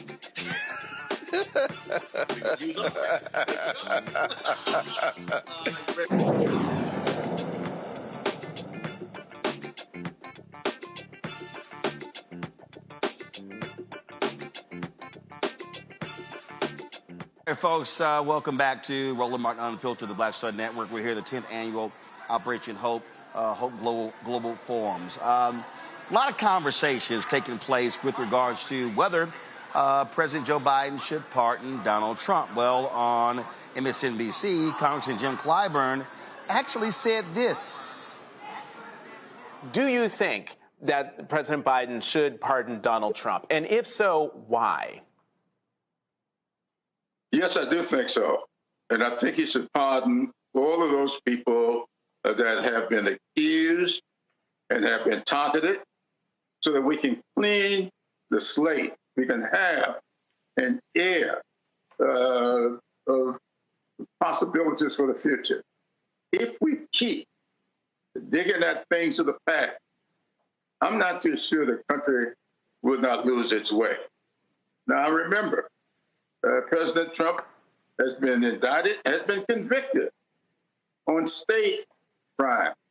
Also, please remember that the United States Supreme Court has given him immunity. And so I'm asking people who question my thought on this to explain to me how he would be any more insulated by this pardon than he seems to already be by the United States Supreme Court. If Joe Biden will be demonstrating what he's always demonstrated to me, that he loves this country more than anything else other than maybe his family.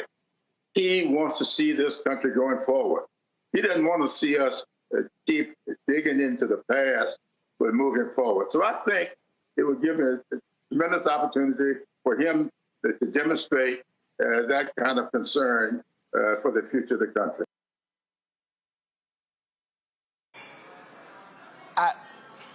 I'm sorry. Look, I got great respect for Congressman Jim Clyburn, but hell no. Absolutely, positively, hell no. And I'm sick and tired. I'm sick and tired of Democrats playing this, we're going to go high, a sense of normalcy.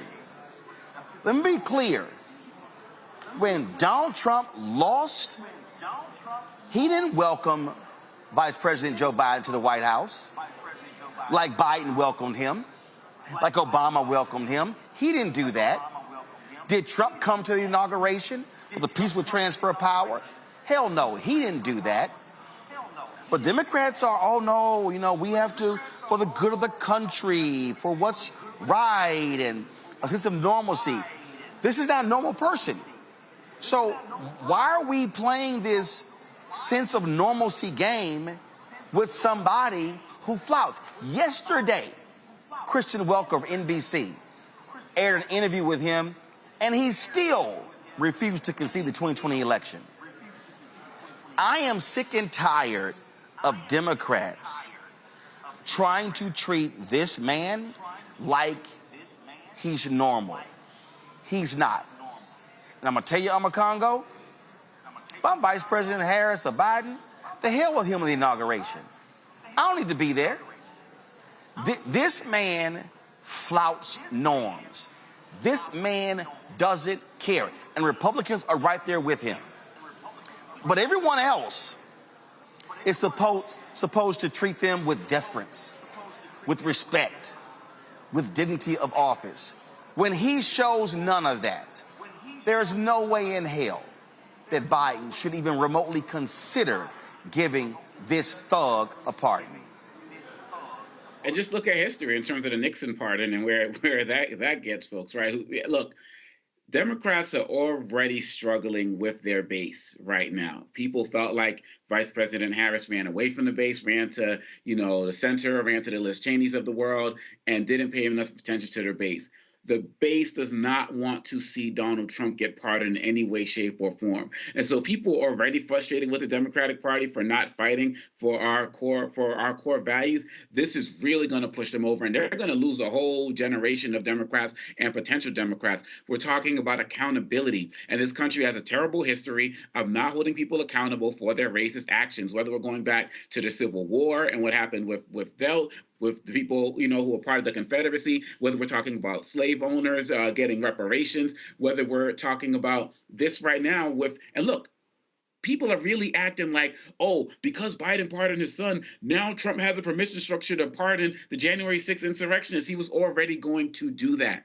He's already had a term where he abused the pardon process. So this has really nothing to do with that. And people keep creating this false equivalency with Hunter Biden and Trump. Hunter Biden, who took responsibility for what he did. Trump will still want to acknowledge the election right now. So Biden, if you love this country, how about loving the rule of law? How about holding people accountable? Because people are treating him like that 17-year-old kid in college who's just making these dumb mistakes and just needs another chance because people just don't want him to ruin his life. The man tried to overthrow the country. He's an insurrectionist. Stole documents, all of that, and no one's supposed to have any consequences for that. I have so much respect for Representative Clyburn for him to suggest that. And people actually think also this is going to be like Trump's going to be like, oh my gosh, kumbaya, then I better not do that. Right. Got another thing coming. Noah? Ooh, everything that Amakongo said, yes, yes, and yes. And I also have a profound, profound respect for Representative Clyburn. He's done so much for this country and so much for his constituency. But when I heard this last night, I had to double check because I thought I was losing my mind. I thought I misheard. And the thing about this, Representative Clyburn's statement that keeps rolling around in my mind is the last part when he says that he's already been convicted and he has immunity, but somehow he's insulated. I guess the argument that he's making is he already has the tools to do what he wants to do, so why not pardon him? Which is a very interesting line of argumentation. It's a very interesting line of logic to follow. If that is what he was getting at, my point is I was very confused. I was trying to follow his logic, trying to set the emotion aside and actually follow the logic, but it's a little bit confusing.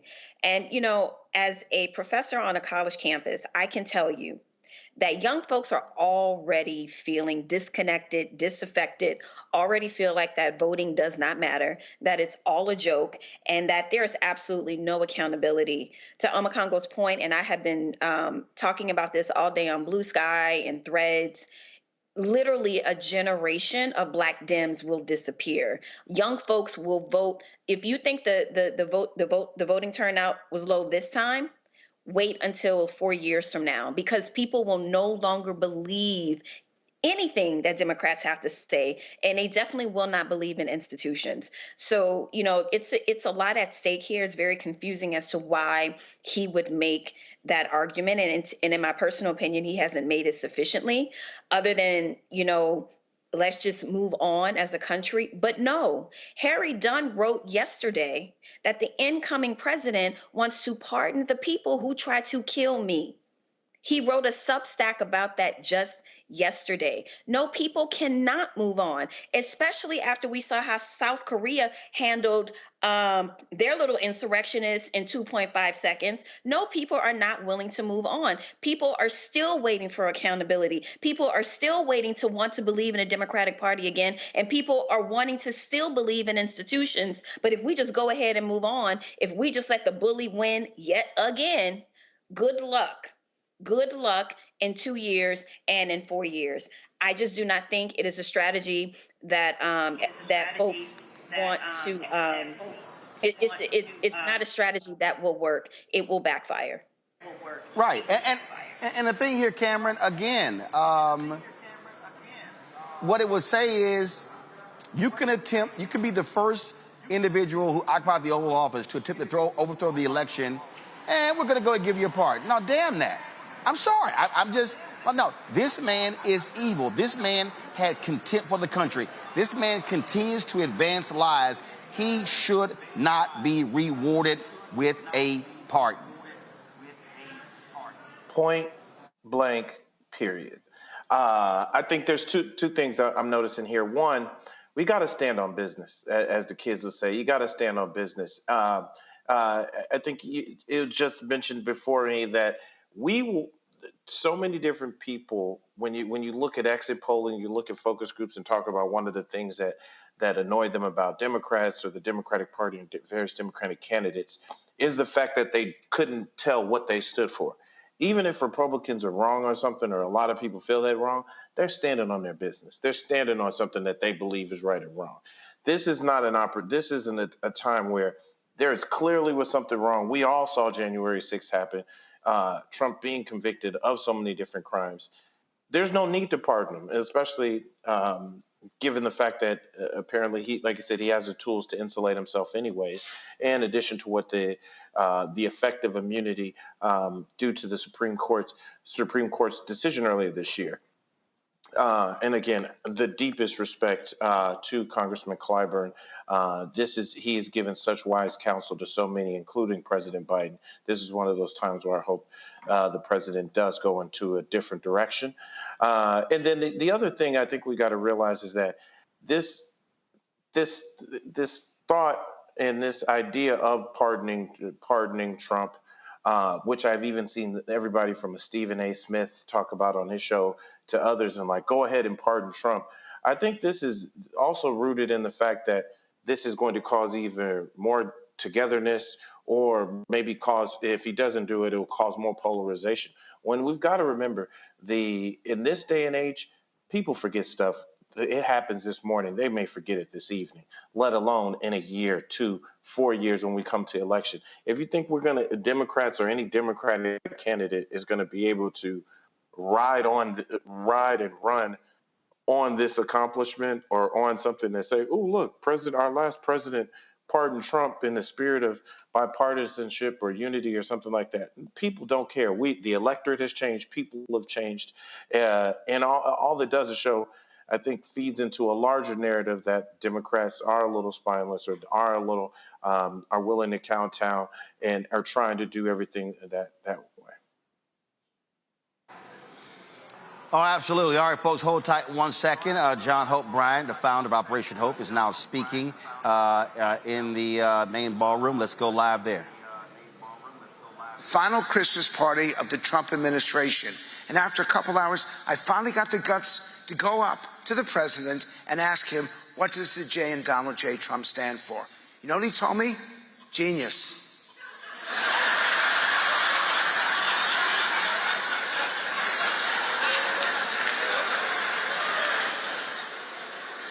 Okay, but we're not doing politics here. One third of the country has actually stopped talking to someone because they disagree with them. And this happened over Thanksgiving, and it's going to happen over Christmas. You know who it happens with most? Grandfathers and granddaughters.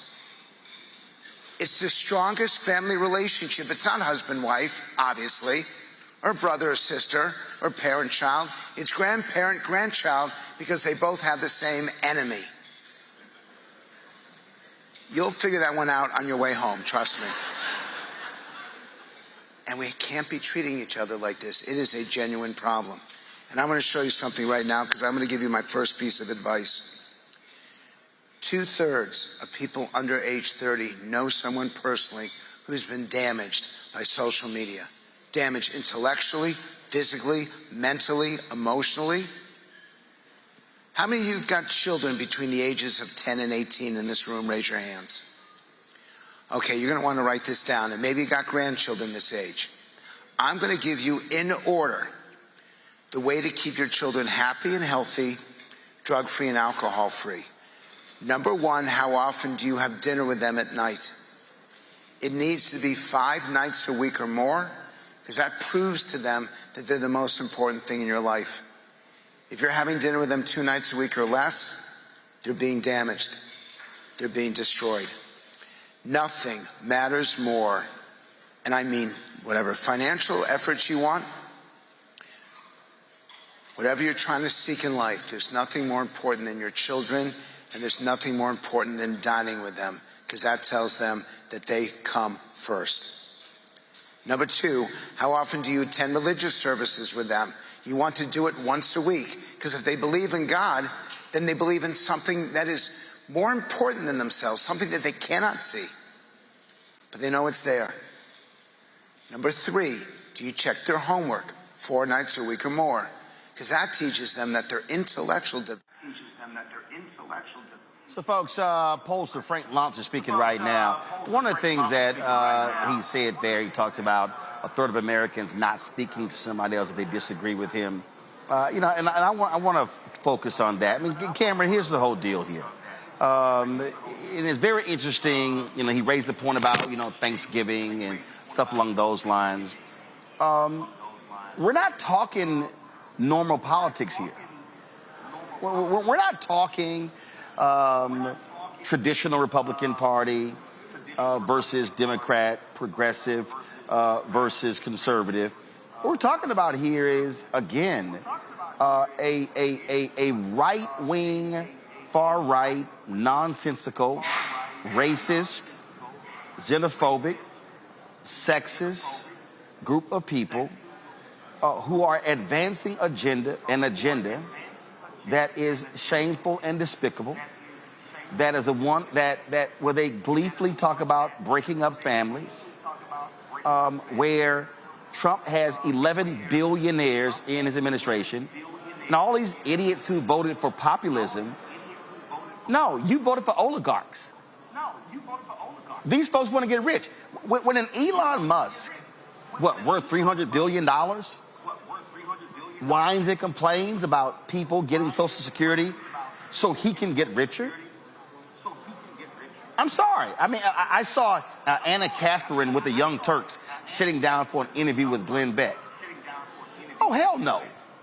The crap that's come out of his mouth? This is not the time for progressives, for Democrats to turn into wimps. This is not the time to somehow, oh my God, I'm so disenchanted with what's going on that I don't know what to do. No, this is called buckle up. Put your chin strap on. This is about having a different type of conversation. Should there be absolute changes within the Democratic Party when it comes to this white consultant class that's reaping billions of dollars and they keep losing and they don't know how to target and speak to regular ordinary people? Absolutely. But I'm sorry, I'm not giving in to the thugs supporting that piece of crap, and I'm not going to normalize his behavior. It ain't going to happen. Not on this show, not on this network.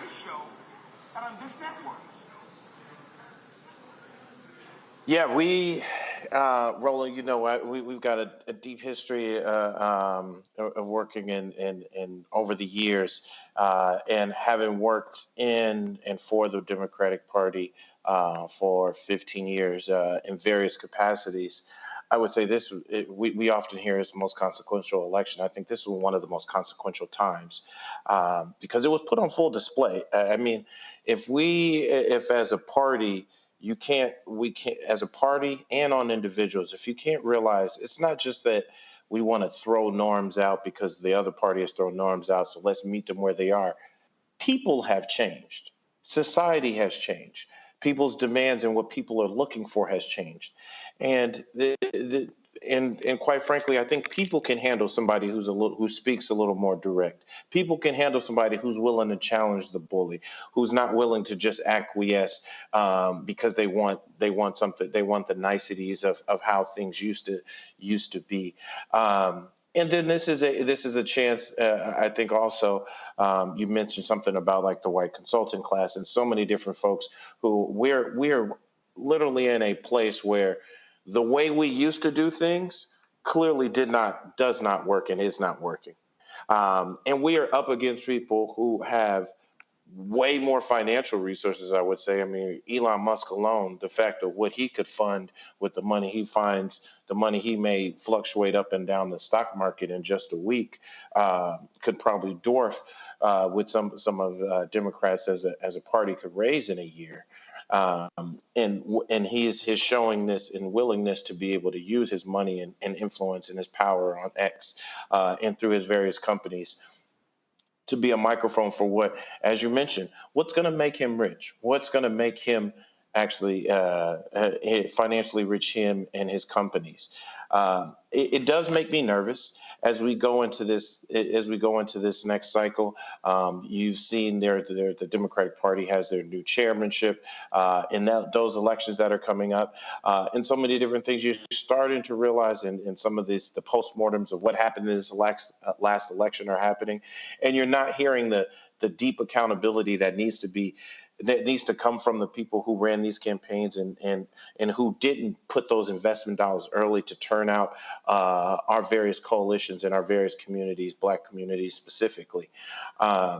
It makes me nervous that we're not going to have those same kind of fighters. But as you mentioned, this is not a time to sit back, acquiesce. This is not a time to just let stuff happen, because if we do not even put up the fight in front and willing to, and I wouldn't even just say meet them where they at, but we might need to go a little bit lower, because at this time, like it matters, like playing it the nice way and trying to just go back to those traditional norms are going to continue to get our butt kicked in elections.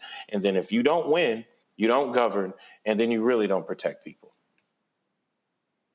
Nola, we literally saw Elon Musk fund a super PAC that was running one type of ad to Jewish voters and another type of ad that would say the direct opposite to Muslim voters. It was a lie in terms of what they were saying. You see what these people are doing. You see how they're operating. And I'm telling you right now, I saw Congressman Ro Khanna on ABC yesterday talking about this Doge Department of whatever the hell, this so-called department that Vivek Ramaswamy and Elon Musk are going to be running, looking for efficiencies in government. Let's be real clear. If you want to start with efficiencies in the government, why are we spending billions of dollars going to Mars? That's funding Elon Musk. I mean, all of these people, I'm telling people right now, you're watching, these folks are looking to loot the system. These 11 billionaires who Trump's put his administration, they ain't there for regular, ordinary people. They are there to get richer. And it's too bad these folks who voted for Trump don't realize that, because they ain't looking out for you. And so they believe the hype. I mean, so this is the moment where people of conscience should not be running away, getting scared. They should be saying, no, this is how we're going to fight this evil, because, again, the oligarchs, they have invaded the castle. Donald Trump, he is one of them. He don't give a damn about no regular, ordinary person, and he sure don't give a damn about anybody black.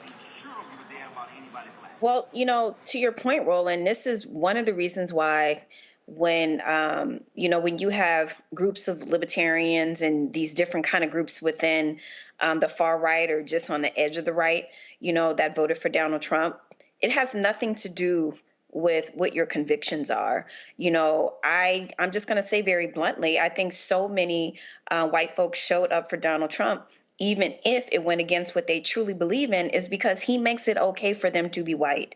He makes it okay. He has restored the status quo in a way to where he put us black folks back on our heels and to say, know your place.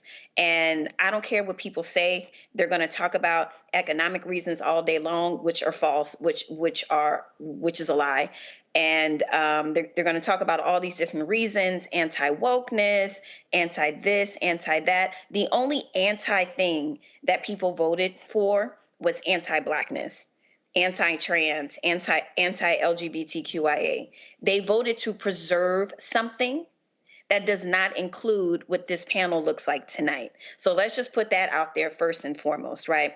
And so as a space girl, when you mentioned Mars, I got a little warm and fuzzy, because I definitely have a different relationship when I think about space. But even let's just kind of broaden this out to space for a second. We are in a situation where this administration was trying everything in the diplomatic toolbox to make sure that Russia did not put a nuclear weapon up in space and lower Earth orbit. That is a thing. That is a real thing. It's not a plot to a movie. It's a real thing. So what is now going to happen when an unsanctioned mentioned department by Congress is set up for efficiencies, so to speak, what level of diplomatic conversations, what level of safeguards and guardrails are going to be left when you have people who just want to dismantle things so they can make more money?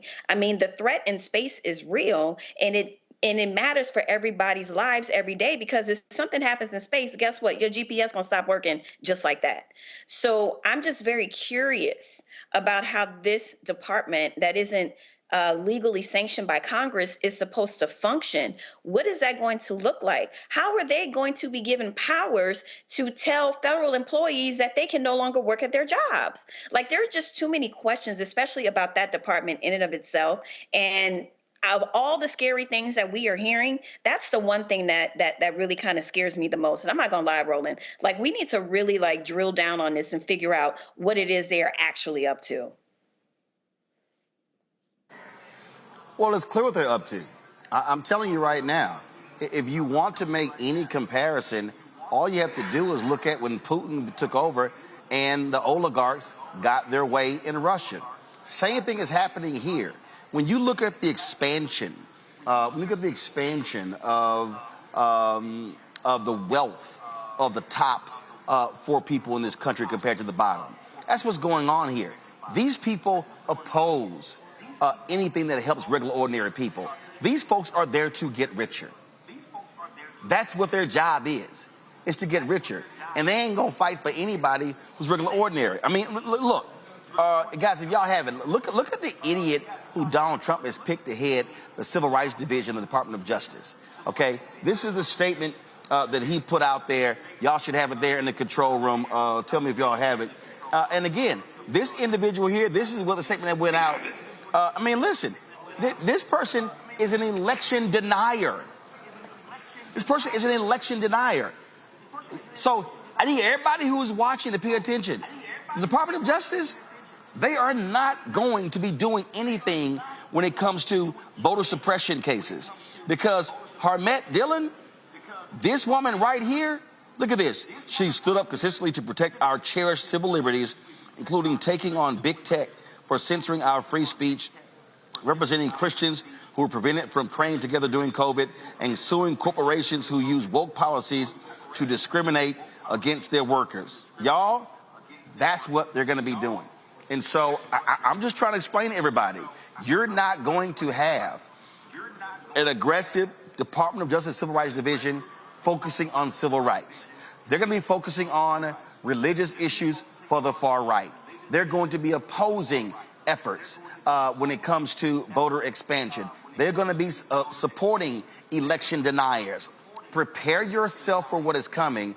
And what I am saying here, Amakonga, what is needed, you've got to have people who are staying in this fight, who are willing to stand up and understand what's happening. You know, I saw Mark Elias, he tweet, mainstream media is ignoring what the Republicans are doing in North Carolina. Well, guess what? We're not on this show. We're not ignoring that.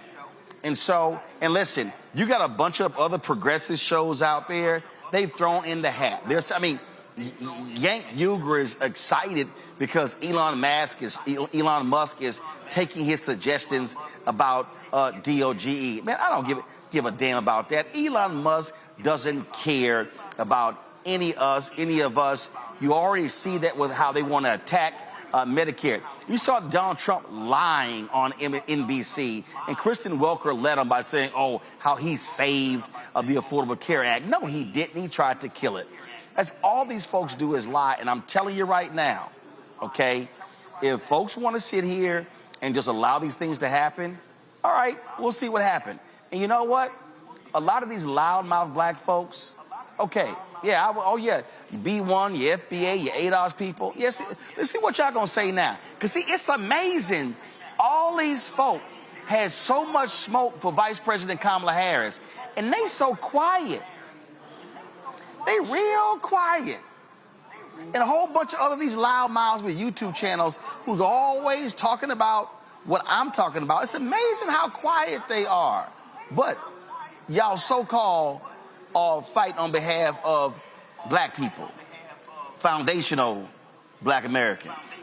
But y'all ain't saying nothing about what these folks are putting in place. Yeah, we see y'all. We see what y'all doing. I'm gonna go ahead.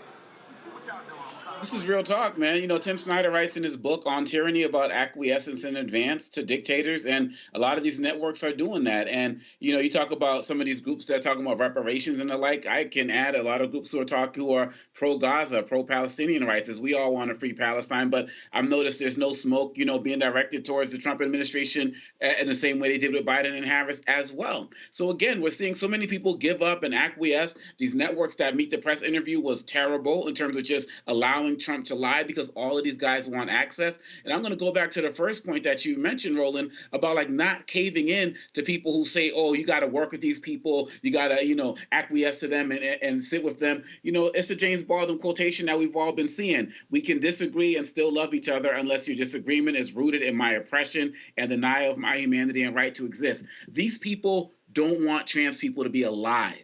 They don't want our history as black people to be taught in schools. They don't want LGBTQ people to be able to have relationships. They don't want women to be able to, what are the Fuentes says, your body, my choice. They don't believe in the fundamental right of everyday humans to exist unless it's under their white male cisgendered thumb. And we got to fight that in every way, sense, and form. I believe in finding common ground, but people got to want to find common ground with you. And if people want to root it themselves against our existence, then we got to fight it. And for all of those people out there who are going to be silent right now and have all of the smoke for Biden and Harris, and you showed us what you are truly about as well. And so the fact that you on the Black Star Network cares, like, we're not trying to interview these guys. We're not trying to be cool with these guys. We're going to be the same people we were before the election.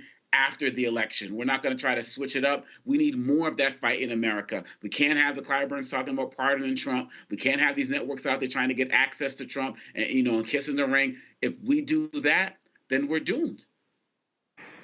Facts. Well, I just think that what you're seeing, you're seeing a lot of people who are giving up, who are disgruntled, who are upset. I get all of that. But the one thing that I just refuse to do, I just refuse to betray the ancestors. I mean, we're sitting here in Atlanta, and I was thinking about earlier, the civil rights leaders who, you know, I saw Ambassador Andrew Young, who's 92 years old. We lost this year so many critical leaders in the last 2 years. When I think about Reverend James Lawson, I think about Harry Belafonte, I think about Reverend C.T. Vivian, Reverend Joseph Lowry, I think about Henry Hank Aaron, I think about, again, so many who are now ancestors. These folks didn't give up. These folks didn't stop. They, I mean, to their last breath, they were fighting. I think about, again, these individuals were 90 and 91 and 92 years old, 95, 96, still swinging, still fighting, not giving up. And I listen, and I'm sorry. Forgive me if I don't have a lot of empathy and compassion for folks in their 20s and 30s who, oh my God, all hope, we're just tired and we've been fighting and oh my God, these things. Really? Really? I mean, the sister in Baton Rouge lost the re-election on Saturday. Black people, you look at the numbers. Our voting numbers were horrible. So here you got a white guy, football coach, never been in public office before. He gets elected, mayor of a city, $1 billion budget, football coach. That's it. Never run a business. Never been in public office. And so we have in many ways this epidemic, I think, of people who've given up, lost hope, who don't know what to say, what to do. And I'm sorry, Cameron, this is not the time. This is not the moment. This is a time where you need people who are, yes, take a respite, go on break, do a sabbatical, but come back, get in the fight. Because what the right wing are doing, they want to solidify the Supreme Court. They want to solidify the federal judiciary. They want to solidify and take control of all of these states. They want to ram through an agenda. And they want to be able to control power for the next 100 years, because their whole point is when the demographic shift is complete, they still want to be running this. And this is the last thing folks should do, if that is sitting out and trying to escape what these folks are trying to put into place. Because what they want to put into place, if you are 30 years old, they want to have it where you have no shot at changing this system for the rest of your life and for your children. Yeah, that's right, Roland. I'll say this as a person who's been fighting and who's been working kind of nonstop for so many years, and knowing so many of my peers and knowing people around the country. I hear you. I do hear them when they say, hey, we've been fighting and this is a lot, and my mental health, and I need to stress. I encourage them to do something right now. We've got maybe 42, 45 days left until the next inauguration, until the next president. Use some of those days, like you said, to take a respite, to take a quick beat. But if you think we can stop now, did Donald Trump ever let up? Donald Trump spent the last 4 years continuously fighting, not backing down from the insurrection, denying the election. And while he's out there blustering, his infrastructure is continuing to be built. And I think you made a real critical point. This is not just at the federal level, just at the presidential and Supreme Court, which we all pay attention to. This goes down to state houses. This goes down to the governor's races, the mayor's races, the state legislature, the state senates, where so many different, as you can see by the Supreme Court, kicking back so many different, these different powers back to the states, is where the real next battle will be fought. And as of now, we don't have dogs and water hoses in fear of necessarily getting beat. I mean, hear Donald Trump say it, he's going to definitely unleash the military on protesters. And we may, unfortunately, get back to that place. So I think this is a period, I'm kind of hoping a lot of this is online bluster, people just a little bit upset, people a little bit worn out. And we're going to take that respite, going to take some vacation time, going to take just a little bit of time to just get our minds right. But if we take our foot off the gas, even just for a little bit over these next 6 months to a year, the next 2 years, we're going to look up and we won't be able to, I think, recover. I just see and hear, Nola, this helplessness. And I was at the vice president's holiday brunch yesterday, and I said this to a couple of people. If you know you didn't leave everything on the field, then maybe you should look in the mirror. Because I think part of this issue here is that we have a lot of people who complain but don't work. People who are expecting others to do more, but they aren't doing anything themselves. And that's what cannot happen. We need folk who are putting in the work. And you don't have your next national election until 2026. But folk had better understand that when we lose a mayor's position in Baton Rouge, you lose power. You lose access to the budget. You lose control of the resources.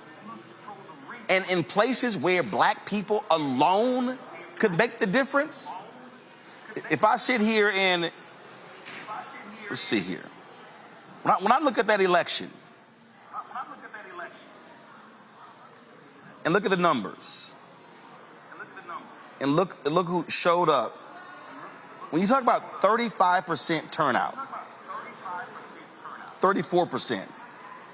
And when I know that, again, if 50% of African Americans who were eligible voters in Baton Rouge had voted, Sharon gets reelected. Just black people. So my position, Nola, over the next 2 years, 4 years, when somebody starts whining and complaining to me about something, I'm gonna ask them a real question. Did you vote? If they said yes, who'd you vote for? If they tell me, oh no, I didn't vote, I'm gonna say, it's on you. At some point, we gotta let folk know that I don't wanna hear you whining and complaining if you did nothing about the problem. Right. I definitely hear that message loud and clear. And as you're talking, I'm thinking about my students who I have very frank conversations with when they wonder about what have we left behind for them. But, you know, more to the point, I had posted something in my story and you had shared it, Roland, when I talked about those of us who were out there who left it on the line. And I truly mean this from the bottom of my heart. You were one of the most hardest working people out there on the campaign trail. I mean, you were absolutely everywhere. I mean, to the point where I would joke and say, like, clearly he has a clone, because that's the only way that I can understand how you could have been in so many places with your cameras ready to go, in the black spaces, talking to black people. But what I will say, as a very proud part of the 92%, talking to a lot of sisters, we are tired, but it's not so much being tired about not wanting to fight. We're tired of business as usual. And that's the thing. It has to be a Kennedy moment. And what I mean by that is it has to be a moment that invigorates the party in such a way that they are going to want to vote. It's going to have to be an extreme sort of pivot. It's going to have to be a Kennedy moment. I mean, black folks who were not voting before that, or the few black folks that could vote, even if they didn't, they got out there and they made sure that Kennedy won, even if they couldn't vote legally. Right? It has to be a moment. It has to be a person. It has to be a team that people are going to want to be excited for at the top of the ticket. And I take all your points about not just what's happening federally, but also at the state and city level. And then another thing is to my earlier point about how many in this country is very clear that they want conflict, that they want violence, that they want war. We have to. Something that we do not want to do. We have to be uncomfortable for a little while. We have to get comfortable with the discomfort of maybe having to think about different ways, to get messaging through, try to figure out different ways how to teach kids civics in a way that they get excited about. We have to organize in a way where our ancestors marched for months to make their point about being able to just sit at the front of the bus. They got uncomfortable. We are too comfortable. So it cannot be business as usual. It has to be an energizing moment to where people actually buy into what the party is selling. And we have to also get uncomfortable. That's a tall order. In 2 years, 4 years. It's a tall order, and it will not be filled by doing business as usual. Congo, I think one of the things that, look, you're going to have the Democrats elect a new chair, and there should be some hardcore demands made by black women and black men of all the candidates and making sure, no. These things have to happen. This is where you begin to say, no, we ain't gonna play these games. The New York Times dropped the story of the weekend of what black staffers in Philadelphia just went rogue, creating their own plan, trying to reach black voters. Okay, they had an awful rapport with the campaign. We know what the spending was. We know how atrocious it was. This is where we say, no, hell no. Y'all about to deal with some issues right now and put them on notice and say, to Noah's point, ain't gonna be business as usual. These four firms that 600 million went through for the advertising, not one of those firms should be even involved in the next presidential election. So again, this is where you put folks on notice by saying, yeah, we're not gonna phone call, we're not gonna phone back, we're not gonna do all that damn work if you're gonna keep sending the same millions and billions to these white strategists who refuse to listen and target black people. Ain't gonna happen. Oh, absolutely. You know, today I spoke at the Kunta Kinte Alex Haley Memorial Statue of Celebration 25 years in Annapolis, Maryland. And the First Lady, Don Moore of Maryland, was there speaking. And she reminded us that Wes Moore is the only black governor in the country right now. And so I'm looking at what's happening here in Maryland, where I'm living. I'm looking at, what we've produced as it relates to, the senator and also Brooks and the like. And we have to take the examples of people like Governor Moore and also Brooks, and across the other country, so many other examples that you brought up, Roland, like the one you just said. These guys are making their own plan, and we have to multiply it tenfold. Man, Governor Moore's only 46, right? We have to continue to fight our own plans, continue to build on our own communities. And there are so many examples like that across the country that you know better than anybody else, Roland. And so you have the ability to educate people on our successes and failures, the rise of people like Representative Crockett and the like. We have the ability to mobilize ourselves. And if we don't do it now, like all of y'all just said, if we don't do it now, it can be 50, 60 years or more before we can really get back to the type of power we were on the road to getting. My students after the election, similar to Nola, it was like a rocket had hit them or something, the level of anger and frustration, but the sadness that they had. But I told them, look, you can be as sad as you want, but if you come back in the spring and you can't tell me who your state senators are, who your city councilors are, who the dog catcher is, and when these elections are happening and don't know what the school board meetings, you haven't made some conscious decisions about companies you're not going to support anymore because they're pro-Trump. And I was just running down the list of different things you can do. Then I was like, you roll them, don't talk to me, because you continue to be part of the problem. You all are slacktivists. You're not serious in making real change. And until you get out there and actually do something significant in your spaces, especially locally, then it's only going to get worse for you.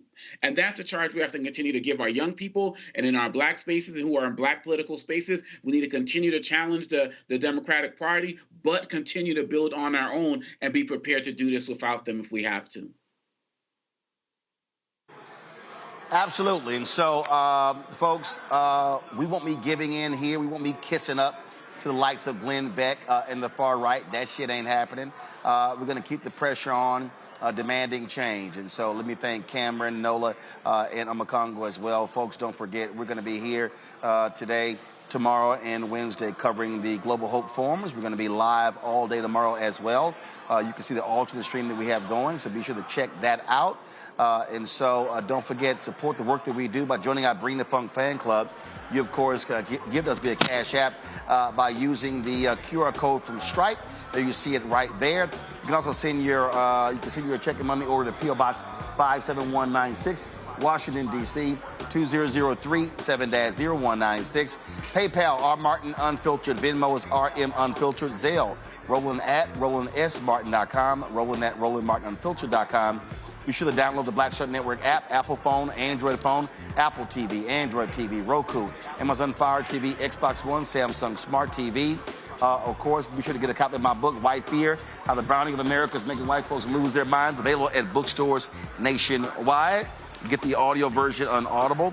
You can also, of course, get merchandise for Roland Martin Unfiltered by going to the Black Star Network, RolandMartinUnfiltered.com, BlackStarNetwork.com, or go to RolandMartin.creator-spring.com.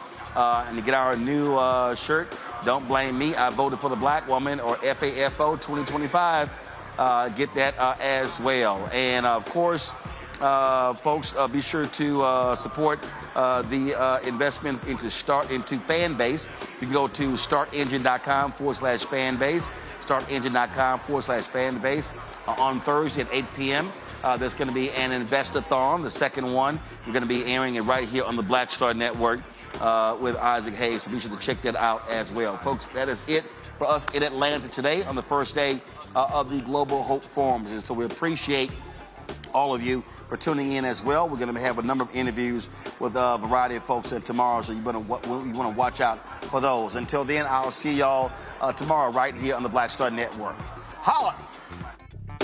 Black Star Network is here. Oh, no punch! I'm real revolutionary right now. Thank you for being the voice of Black America. All momentum we have now, we have to keep this going. The video looks phenomenal. See, there's a difference between Black Star Network and black-owned media and something like CNN. You can't be black-owned media and be scared. It's time to be smart. Bring your eyeballs home. You dig?